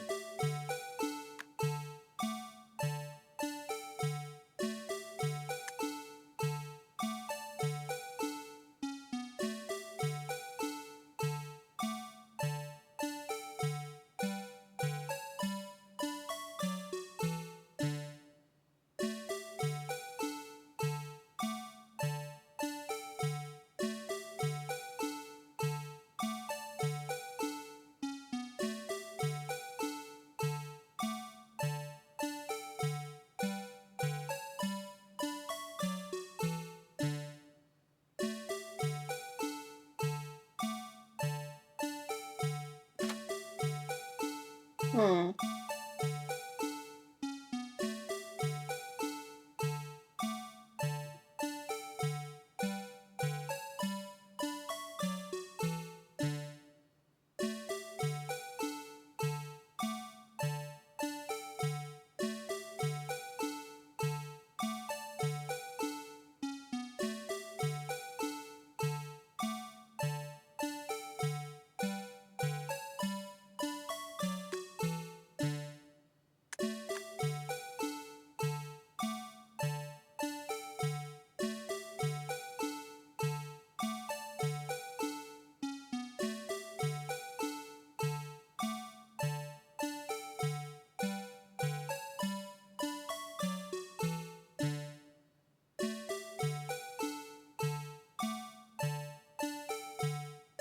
Hmm.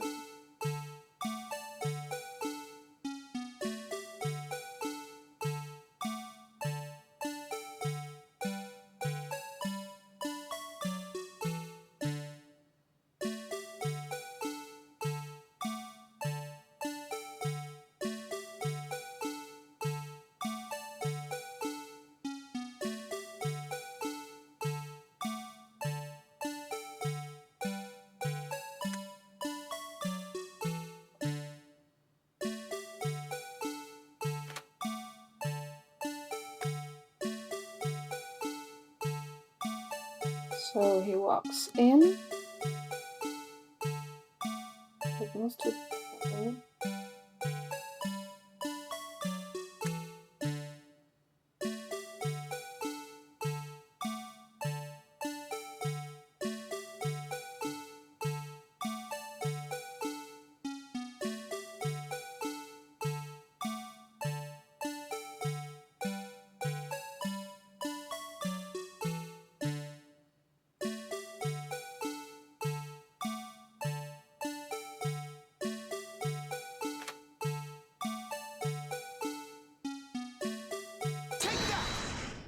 There we go.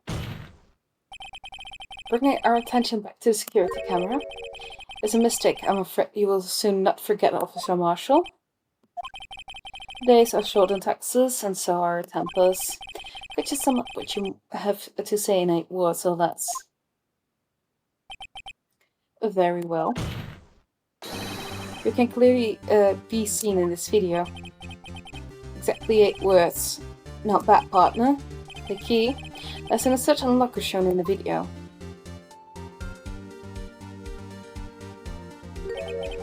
That locker with the white cloth sticking out. That was the witnesses, I believe. Now then, let's rewind the video a bit.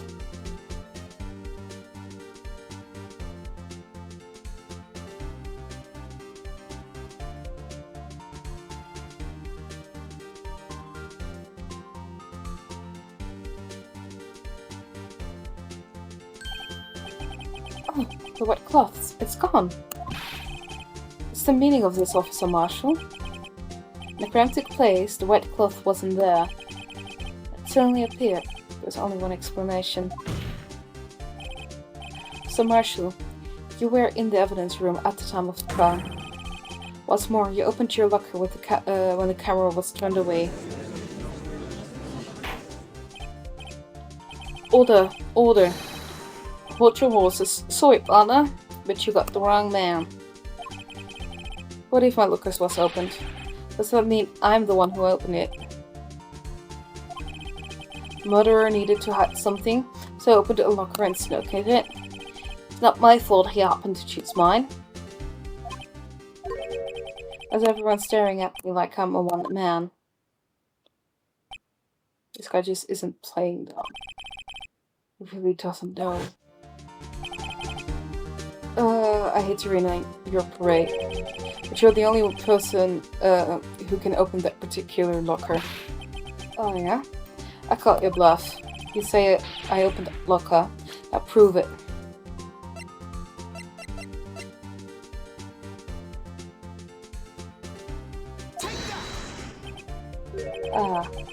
Fingerprint sensor. Talk about this earlier today. The lockers can only be opened by the detectives they belong to. What kind of crazy talk is this? Well, Detective Gumshoe did mention something about this. In any case, the locks aren't that obvious. There are even some people who in the force that don't know know about the fingerprint locks. So, Sheriff, what do you have to say in 8 words or less?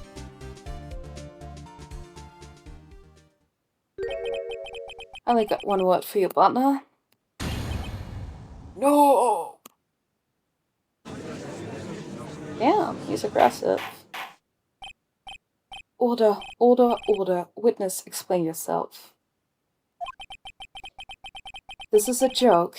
It's the worst I've ever heard. I assure you this is no joke, Officer Marshall. Now then, please tell us what you were doing in the evidence room at the time of the crime. Oli, please answer the question. What's he see now? A bullfighter? That's right, Officer Marshall. But if we can figure the rest out from here, we can. Have a look at these floor plans. There's no place for someone to hide in the evidence room. Yet Officer Meekins didn't see Officer Marshall. If that's so, then where was the witness? Seems Mr. Wright has an answer. That's right, the only possible conclusion. Well then, let's hear it. Was Officer Marshall at the time of the crime?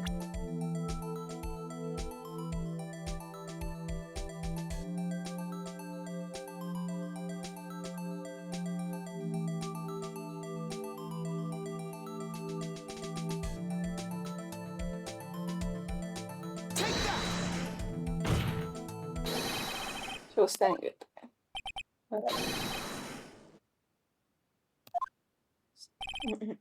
Perhaps unless the man was a Detective Goodman. I believe the victim in the video was Officer Marshall.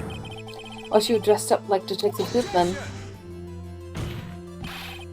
That's preposterous. Officer Meekin was just the detective at the crime scene. Once he saw the man's face, he'd know for sure. Point out, though, that Officer Meekins did not know Detective Goodman. Also testified about the man's reaction when confronted. When I entered the evidence room, I asked him to show his cut, sir. Yes, and how did Detective Goodman respond? Simply pulled a knife on me. Something about the officer's story puzzled me. If the man had his ID card, why didn't he just show it? Yes, he would have needed to enter the evidence room, so he must have been carrying it. And so simple, he couldn't show it. You can see Detective Goodman's pictures on this ID card. Oh, I get it. If he showed that, his cover would have been blown. Officer Meekins would have realized this man wasn't Detective Goodman. You have anything to say for this, Officer Marshall? You've got quite an imagination, partner. We've got a term for that. It's called circumstantial evidence. Circumstantial evidence? You're still denying it. You're going to do better than to break a detective. Unless you have hard evidence proving I dressed up as the victim. Not to say I particularly care for you in court, Truth. disposition. Can't say a car for your bird. But you don't see me complain it? No, Mr. Wright. Do you have any evidence proving beyond a shadow of doubt? Officer Marshall dressed up as the victim. Well, who am I kidding? Don't have anything like that. Can't see the fear in your eyes, partner. Seems you're the one who couldn't take the desert heat. A hack? That's not be happening. So obvious he's the one. What can I do?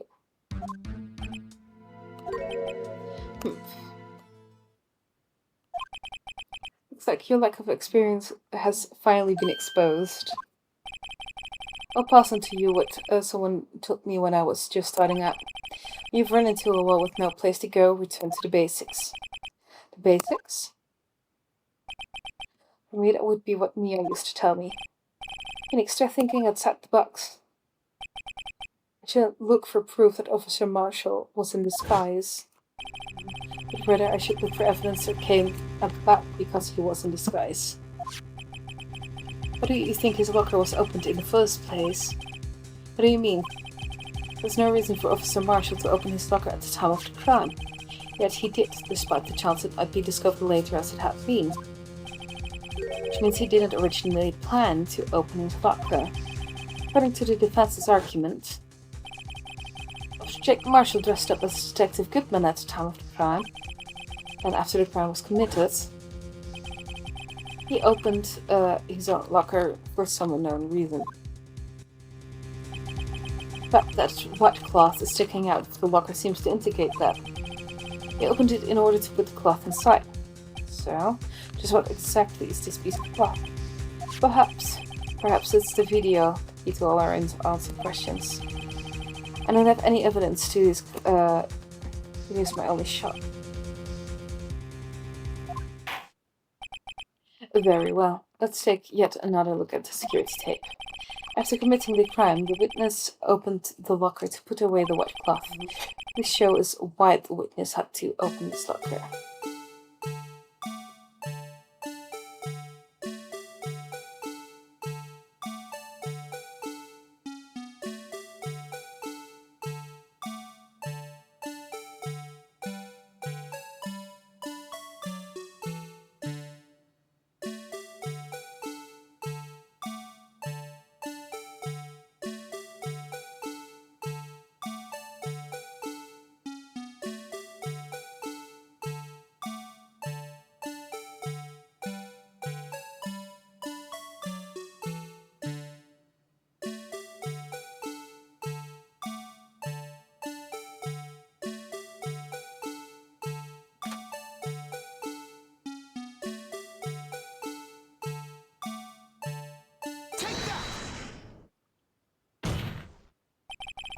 For some reason, you disguised yourself as Detective Goodman and entered the evidence room, though I don't know to what end yet.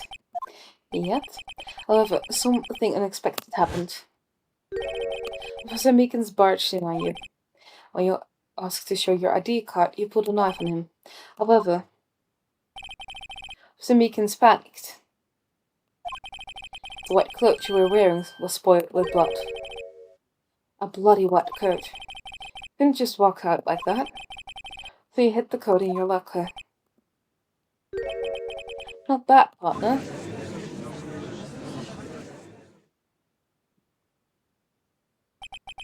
Now then, Officer Marshall. Are you ready to tell us the truth? Looks like I underestimated y'all. I hope you're happy now, Mr. Atchworth. 3 years ago. You were only half as persistent then as you are today. Well, wouldn't have to be here now would we? Officer Marshall, tell the court what you did. All of it.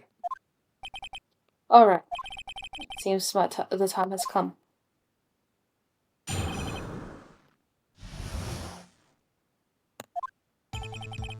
I had to do it that day. I just couldn't stand by and let her die.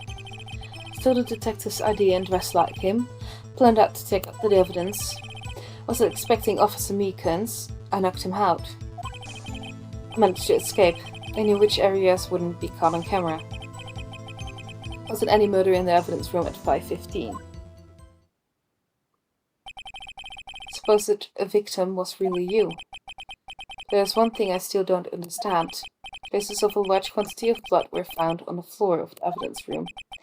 If no one was murdered, then how could that be? Officer Meekins managed to cut his own hand. My guess is that he is the donor. Was way too much blood for such a small damage.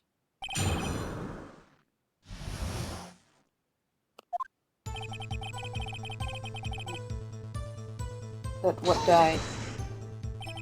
When you say it, you mean, do you even have to ask partner? That's a SIT-9 incident. 2 years have passed since that case was closed. I was going to be completely end with the transferal that day. Not if I had anything to do with it. That incident's not over. But what did you hope to accomplish by sneaking into the evidence room? When a case is closed, only that case's lead detective can look through the evidence. I wanted to have a look at that in myself one more time, no matter what the cost. I don't care what anyone says, but no, that case is mine. Officer Marshall wasn't in charge of that investigation. Why does he care so much about it? That's what he wanted to. That it was my last chance, that's why I... It's a detective ID card and... Why did you disguise yourself as Detective Goodman? If I didn't make it look like Goodman was carrying out the evidence transferal, I'd be arrested for stealing evidence, which wouldn't get me anywhere. They did it to fool the security camera. And the detective's ID card. Stole that the morning of the incident. So that really was what Goodman started filling out that lost item report. I returned his ID card and left it on the floor in the prosecutor's office parking lot. The key card I found was left there by Officer Marshall. So essentially, I managed to succeed despite your lack of foresight. What do you mean, partner? I mean the fingerprint activated lock. No matter how well you disguise yourself, you can't change your fingerprints. Under normal circumstances, you wouldn't have been able to open that locker yourself. But you could, because a rubber glove just happened to get stuck in the door. That means Detective Goodman must have opened the locker before Officer Marshall. Unexpected Officer Meekins knocked him out. Why did you knock him out? You put a knife on Officer Meekins and tried to drive him off? Let's just say I was a little surprised. I planned on being in the evidence room for no more than 5 minutes. I don't think anyone would actually come in during that short time. Mr. Meekins certainly is a one-in-a-million type of person, mistaking a detective for an intruder and demanding to be shown his idea. I'll have to think a little more about his race this year. I did actually get so much influence. Anyway, he threw himself at me and I ended up putting him slightly. I'm sorry it had to turn out that way. With me knocking him out and everything. By the way, what happened to your knife? Oh, you mean this one? I don't know what to say. So you knocked Officer Meekins out and? Managed to escape when you... Okay, question. Thank you for a cheaper rating. How did the stream go? Let me do a shout out. I don't have my mods right now. Thank you so much for the raid. Hello. How you doing? Those who go into the desert and prepare and live like a partner. I didn't think it would make a difference though. The security tape is erased every 6 hours. If all had gone as planned, no footage would have been left. Made it to chapter 3. This is extra N. Ooh, let's go. I'm currently still stuck on the same episode. However, you blooded your coat in your struggle with Officer Meekins. If someone was in the security room when I came out, the jig would have been up. Oh, it's Mochi Bunnies with 3 ants. Oh! I'm so sorry. I had to type it out. Oh, I'll do another one.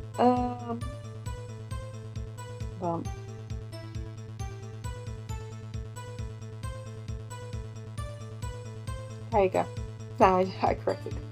Shouted the correct person out.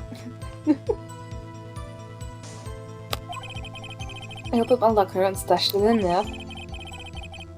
What was Officer Meekins doing during that time? What else? He was sleeping like a baby. What you're saying is, on that day...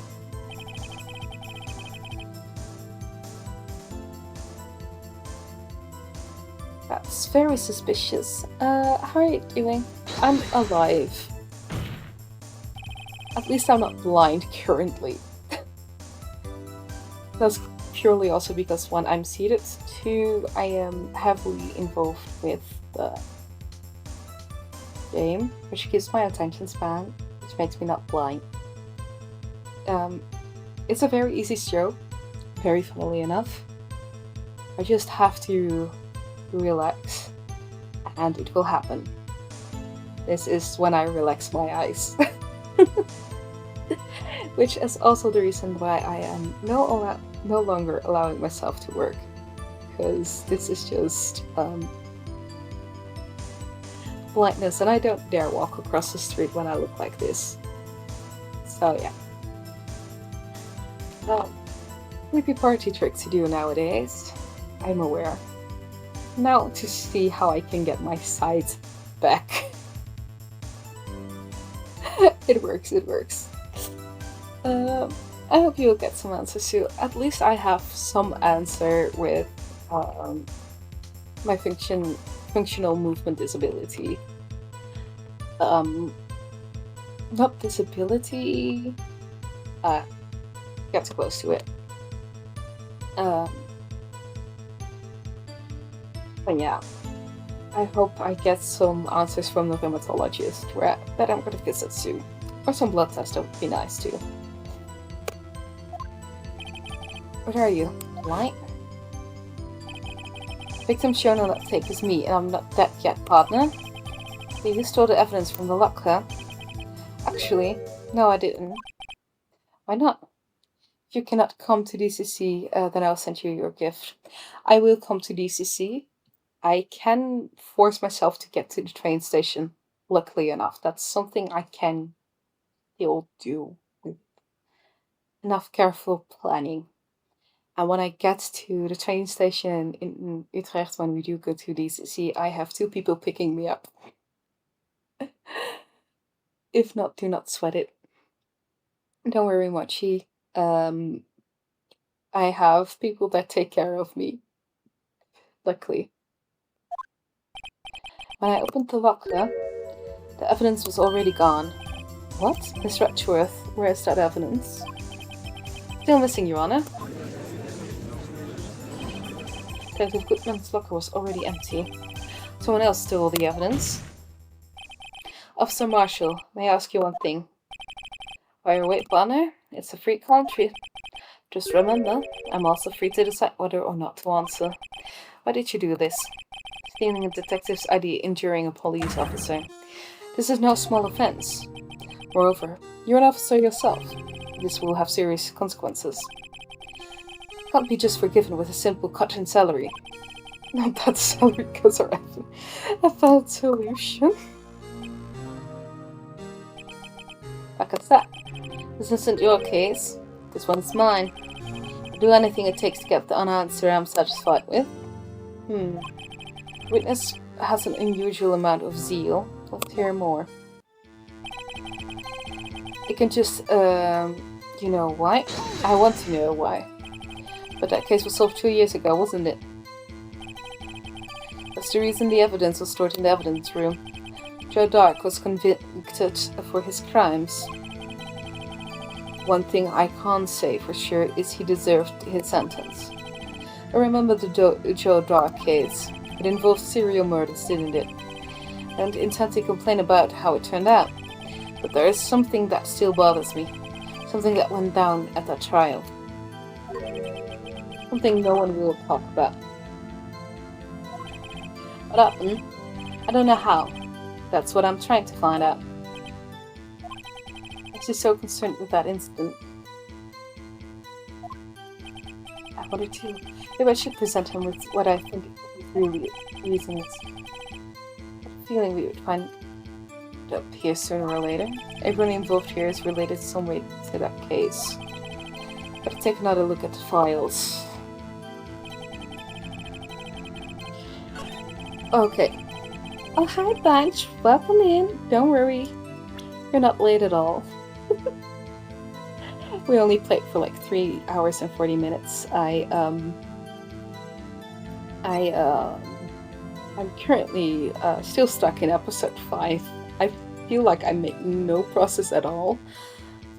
Besides having this detective. I want to check this, by the way. Crime, serial murder, sentence, death. Okay. Victims: Edward Jones, Isaac Kirby, Chad Bates,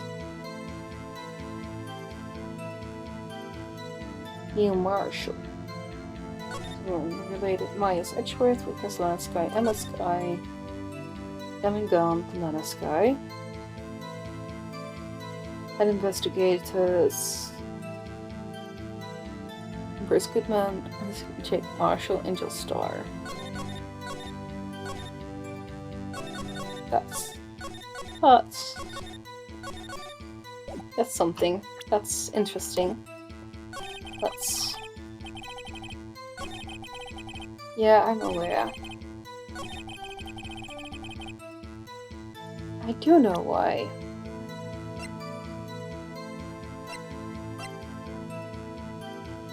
I will present this. So Marshall, I think I understand. I think I know why you care so much about the SL9 incident. Sounds like you've been sipping too much cactus juice, partner. I have the SL9 incident file here.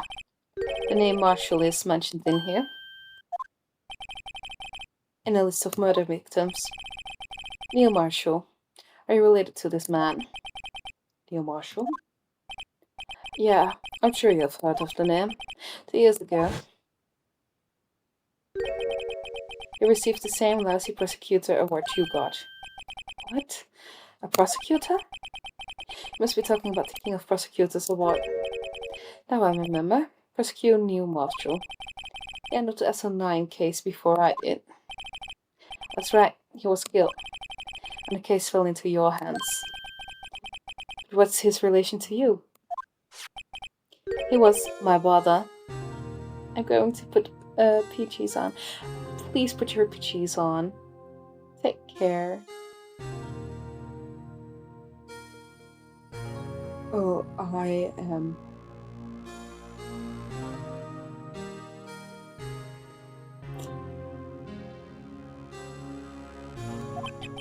He was investigating the murderers with Damon Gaunt, the then Deputy Chief of Police. The group of detectives I was part of worked under them. We're desperate to prosecute the killer.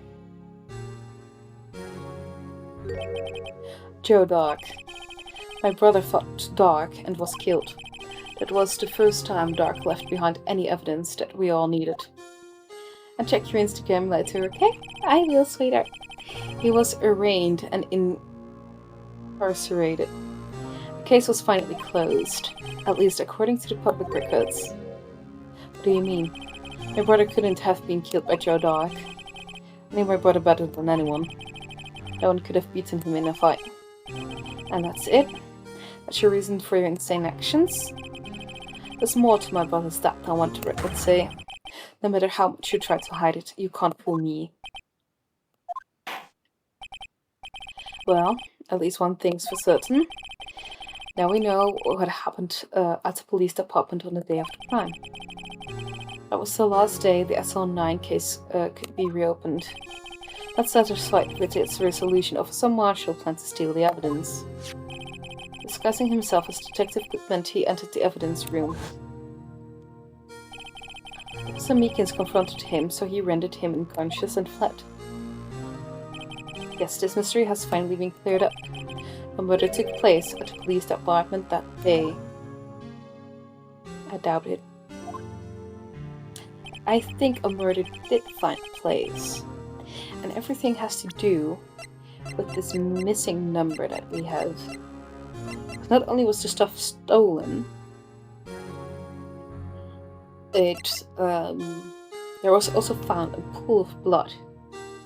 Only that could have come from a wound as big as Bigman's wound was in the heart with the stab.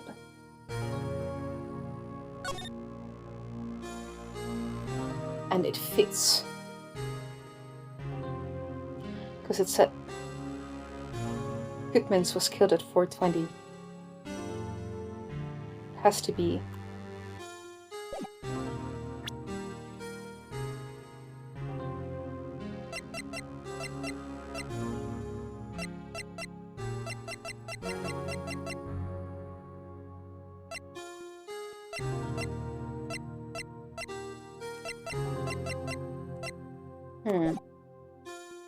Things that happen by chance never cease to amaze. Exactly the same time as the murder at the prosecutor's office. Suspect murder was going on at the police department. Chance? It's got to be more than just that. So if no one was murdered at the police department on the day of the crime, that means the murder in the prosecutor's office parking lot was the real one. Which in turn means only one person could have committed the crime. Chief Prosecutor Lana Skye. But wait, a verdict wasn't reached in yesterday's trial. Which is why we examined the incident at the police department today. But there's only one reason the defendant was not convicted yesterday. There yet remained the mystery of the simultaneous murder at the police department. Seems to me, this boy's got to draw on your partner. Both the mysteries at the police department have been resolved, no doubt about it. Our sole murder took place at the prosecutor's office. The only suspect is Alana Skye. The testimony of Miss Angel Starr is completely incontestable. If you have a response, make it a single word or less.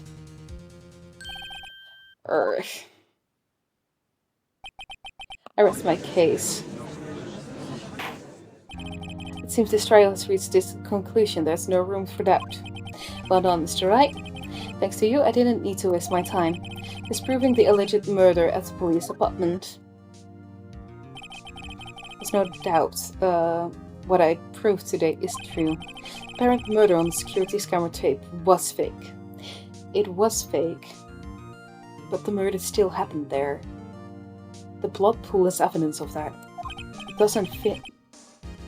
But how did the body end up there? I can't realize it would end up proving Lana guilty. Now then, the time for the verdict has arrived. This court finds the defendant. Give me, please, hold it. Your Honor, wait, Emma? The defense has an objection, a scientific objection, right? What do you mean, right? Mr. Wright, are you this girl's guardian, Your Honor? Oh, in a sense. Please, Your Honor, all I'm asking for is for a minute of your time. I think the judge is pretty fed up with either Maya and now Emma continuously breaking up the court. Please hear me out. Mr. Edgeworth, please. I don't want to leave any loose ends. You want a minute? I'll give you 3. I was kind of in shock. I mean, finding out the SL9 incident referred to the Joe Dark killings. Now that she mentions it. The names of both Sky's sisters were in that file. But that's when I figured it out. I mean, what Officer Marshall was trying to do that day. So I knew his fingerprints had to do with the crime. That left only one thing. The other handprint. You mean the traces of the blood found on the detective's gumshoe's locker? But no fingerprints were found on it, right? No, but I figured if I examined it scientifically, I'd be sure to find a clue. So, I ran over there and did it again. So you did find something? No. Huh? Sorry, I guess I'm not much of a scientific investigator after all. The blood pool. Mention the blood pool! Is that all? Please don't be mad. I'm just a high school student. I'm just an attorney. But Mr. Wright, those traces of blood are the only clue we have. If we can find something wrong with them, please, Mr. Wright, you're a professional. If anyone can save Lana, it's you. Me? Oh boy. Time's up now then, Mr. Wright. With regard to the incident at the police department, does any reasonable doubt remain? It appears the defense is troubled by the other blood mark.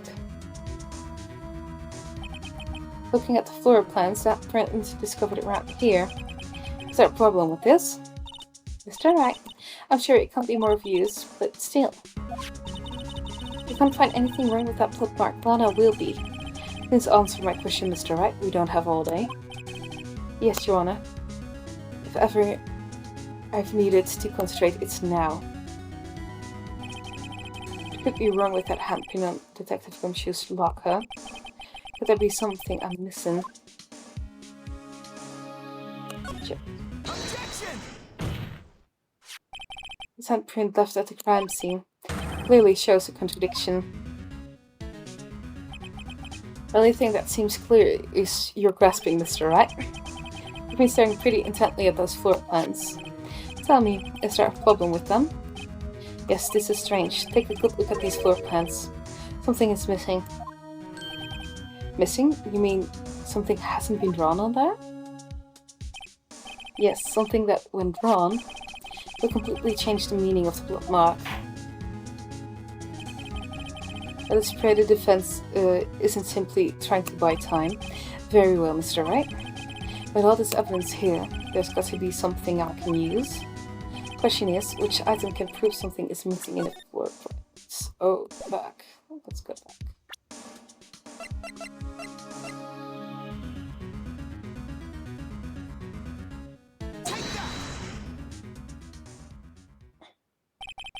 What about that piece of plywood? The blue badger, mascot of the police force, the hand of truth, guardian of proof. Explain yourself, Mr. Wright. Please look at the floor plans of the crime scene. The blue badger is not there. So? So watch what happens when we put him in. This is where he was dancing at the time of the crime. Well, what? That's right. So long as the blue badger is dancing here, it would be impossible to place a handprint at this spot on the locker. What?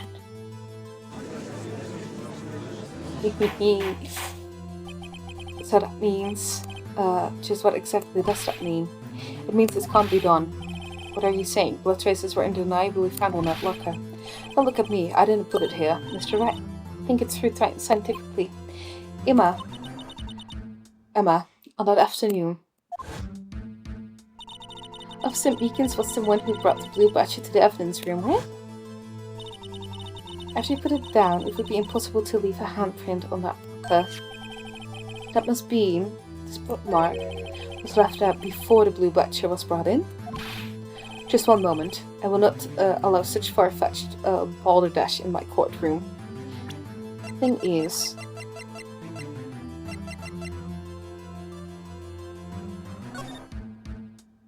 you can see it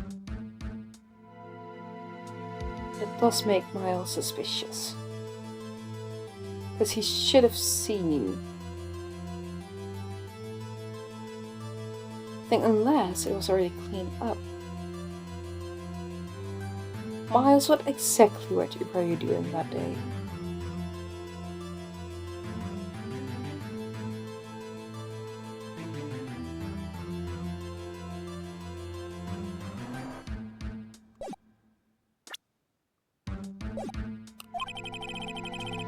May sound far-fetched, Your Honor, This is the only possible explanation. On February 21st, in the police department's evidence room, blood was spilled not once, but twice. But how? One time was captured on this tape, taken by the security camera. Officer Meekins cuts a hand from which a trivial amount of blood fell. Problem is, the other time,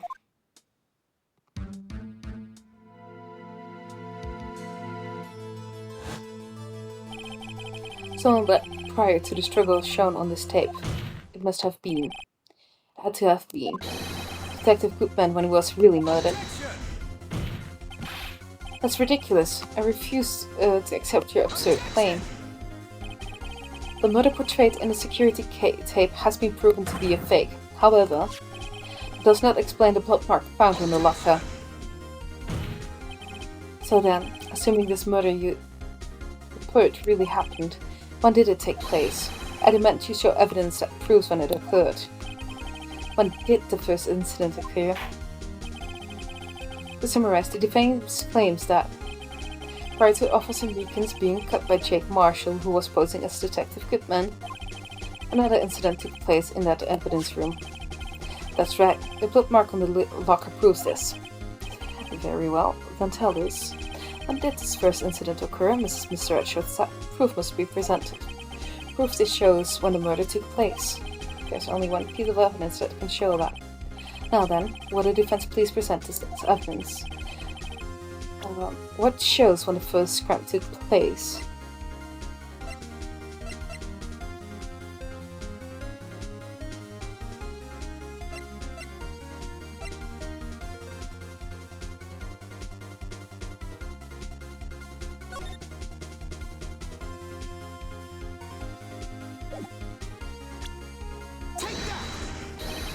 This is to prove. It's quite simple, you see? It's so simple that don't get it wrong. Okay. Okay, when was... Okay. Now then. Okay. And then it is the missing time. Okay. And let's present this. If the crime took place inside the evidence room, then the killer would have had to enter it. And in order to do so, an ID card would have been required. An ID card? Oh! The ID card record. Officer Meekins brought the blue badge panel into the evidence room at, let's see here, 4:50 p.m. If the crime took place before that time, then it would be 4:40 p.m.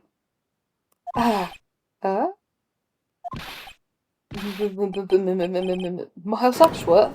Just what have you done? Never would have figured you had the nerve, boy. Drop the act, witness. It doesn't take a lot of thought to figure it out. It could have been me. Nope, I ain't getting it. I'm afraid I don't understand either. It's clear from the luminol test that blood was there. However, when the second crime took place, both Officer Meekins and Officer Marshall failed to notice the blood. That means the blood from the first crime was wiped away by the real murderer. I would have had just 10 minutes to murder the victim, carry his body away, and clean up the blood. Fortunately, that's physically impossible. That would have meant the crime must have been taken before Mr. Edgeworth entered the evidence room. Let's look at the chart again. There's only one other card number remaining. Talk about a lucky number. But wait, that doesn't make sense. How could Detective Goodman have entered the evidence room? Since there's no record of this card being used beforehand, he must have entered along with the real murderer. Because remember, his card was stolen that same morning.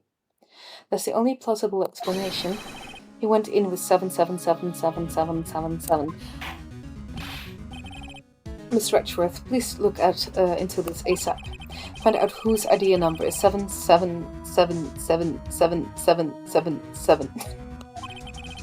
That's 1 7 too many, Your Honor. Unfortunately, I'm unable to look up the owner of that ID card. At least at present. What? Explain yourself, son. That number 7777777 belongs to someone with a rank of captain or higher. Someone who is so-called executive officer. We don't have an authority to inquire into such a person's identity. But that's ridiculous. Just how? I'm not finished talking, Mr. Wright. There's one situation in which we can be granted such authority. An official charge filed against an executive is accepted. An official charge. You're all alike, aren't you? With your cover-ups and your forgeries. Wait. You can't say. That's how the prosecutor's office operates. I take pride in my work, Officer Marshall. I would appreciate it if you would keep your slander to yourself. Slander, is it? Okay. Let me ask you a question. Yes? No, not you. To her, the defendant sitting over there. Young little executive. Lana? Don't be so stupid. She's been charged with murder. Of course, we've looked up her ID number and it's not 777777. Don't blame me for a fool, partner. That's not what I want to ask. All I want to know is one thing about that incident. SL9 incident. Answer me this, Chief Prosecutor. In that trial 2 years ago, did you really only use legitimate evidence?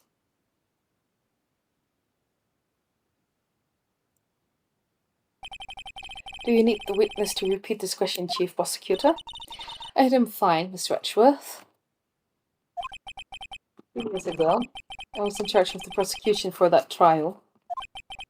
At the time, occasionally, we felt the powerlessness of the law. At least I did. Lana? I became a prosecutor in order to suppress crime with the law. But before I realized it, we were the ones being suppressed by the law. Bennett, what are you saying? I'll ask you again, Chief Prosecutor. During that trial 2 years ago, did you really present all the evidence in court? Can you look at me, an investigator in that crime, in the eye and say you did? Chief Prosecutor, you didn't. I don't have to, Officer Marshall. Why won't you answer him? Drastic crimes require drastic measures. That's just the way it is. We did what we had to, in order for him to get to the verdict he deserved. But Lana, even if it involved forging evidence.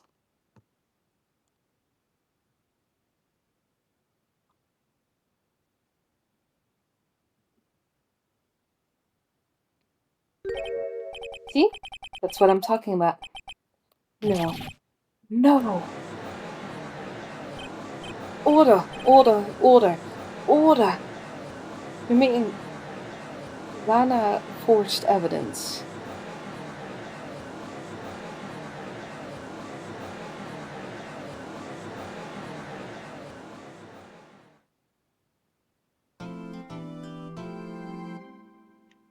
Yes, I'd like to.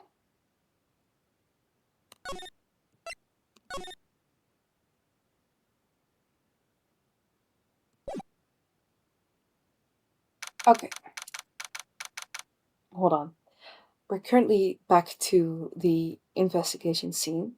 It's 11 p.m., which we're already past 11 p.m. actually. Which means it is time for me to enter stream. I'm also extremely hot and I believe my voice has talked enough for today. I've been streaming for 4 hours. We made some progress within the trial. And I am gonna give you a theory before I leave off. Because that's what we're here for. We're here for theories as I play through the game. If we go to tab, we found out today, that one of the victims was Neil Marshall. The thing about that is, if we have to believe our other Mr. Marshall, Jack Marshall, his brother couldn't suddenly be bested as easily. So, I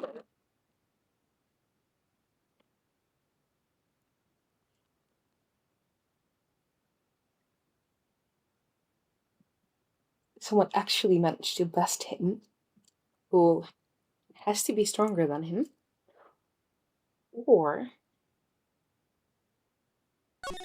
they faked his death to be able to who Joe Dark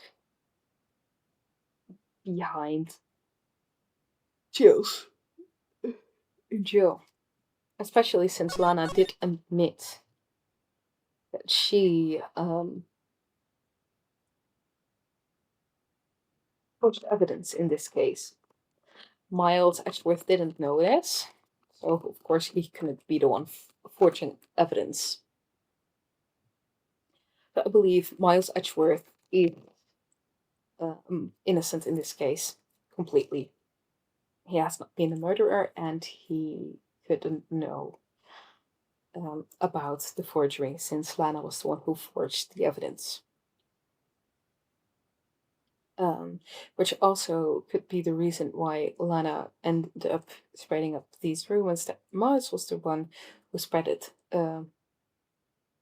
forgery, or by her simply forging the evidence, people would end up suspecting Miles either way. So either way, Lana did forge evidence which convicted Joe Dark, since she was also like a witness in his case together with Emma Sky. It's pretty sure that they put the right guy behind Jill in the end, but still not like it's still like doesn't make sense.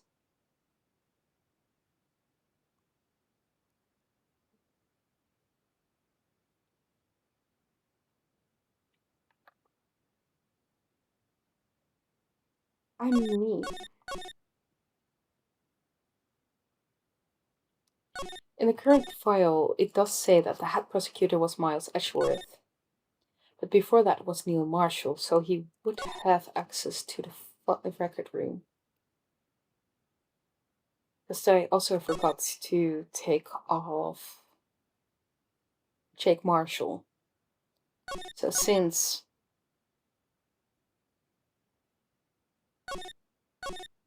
Neil Marshall couldn't be bested as easily, they definitely had to fake his death.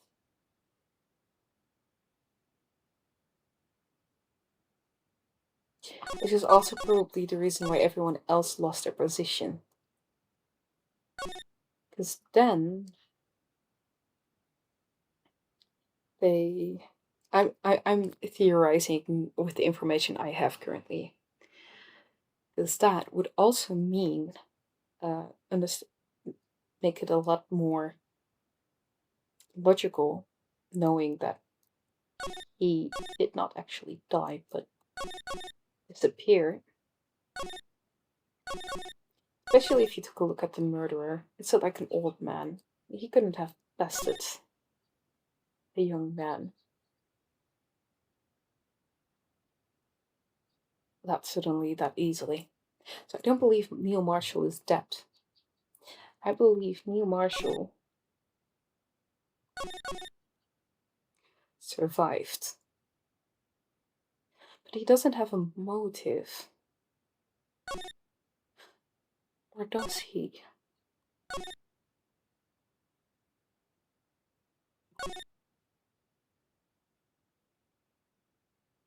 Wait, he does. But why would he have...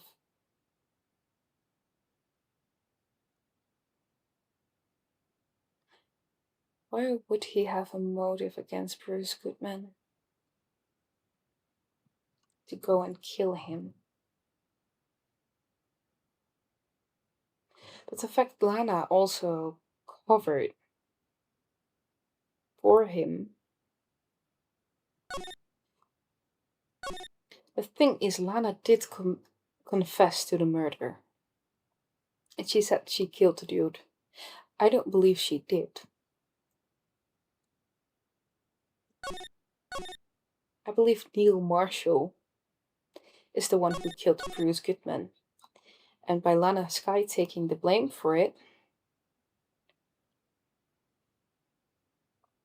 since she felt guilt towards forcing Neil Marshall to go into hiding, since they faked his death to get the evidence they needed. Evidence Miles didn't know about. No one else knew about. This was the only time evidence was left behind.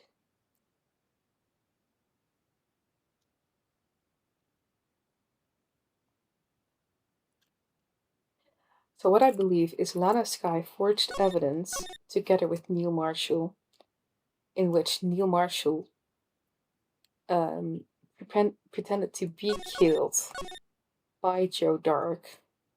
After that, he went into hiding and could no longer live a proper life.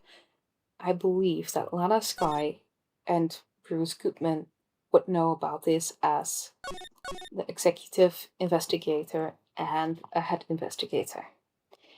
In return, Neil Marshall no longer had a life and wanted to take revenge. As a prosecutor, they would not have, could not use just any number going into it. They couldn't just investigate that number, which would keep him safe as long as Lana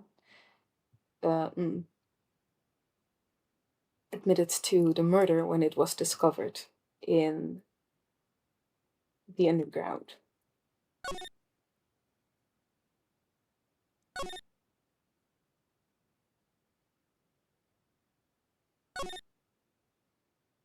Because again, he was clearly killed here. So, with his card, Neil Marshall would still have access, and since the card was stolen from Bruce Goodman earlier that day, he came in with Bruce Goodman to steal everything and ended up killing Bruce Goodman because he found out the truth. Because they needed to destroy all of the evidence. That's why most of the evidence is gone, which is why some of the evidence was even hidden in the car. Because they wanted to cover up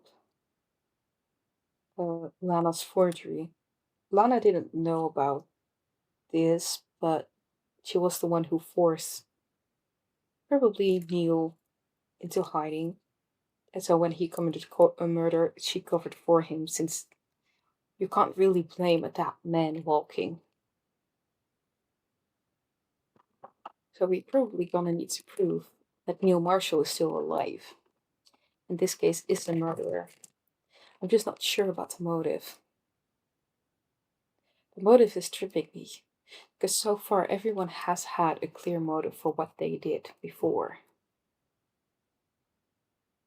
That's the thing.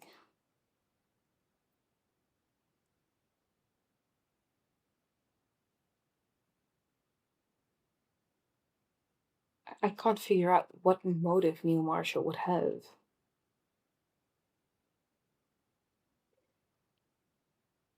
But it would make sense for him to be the killer.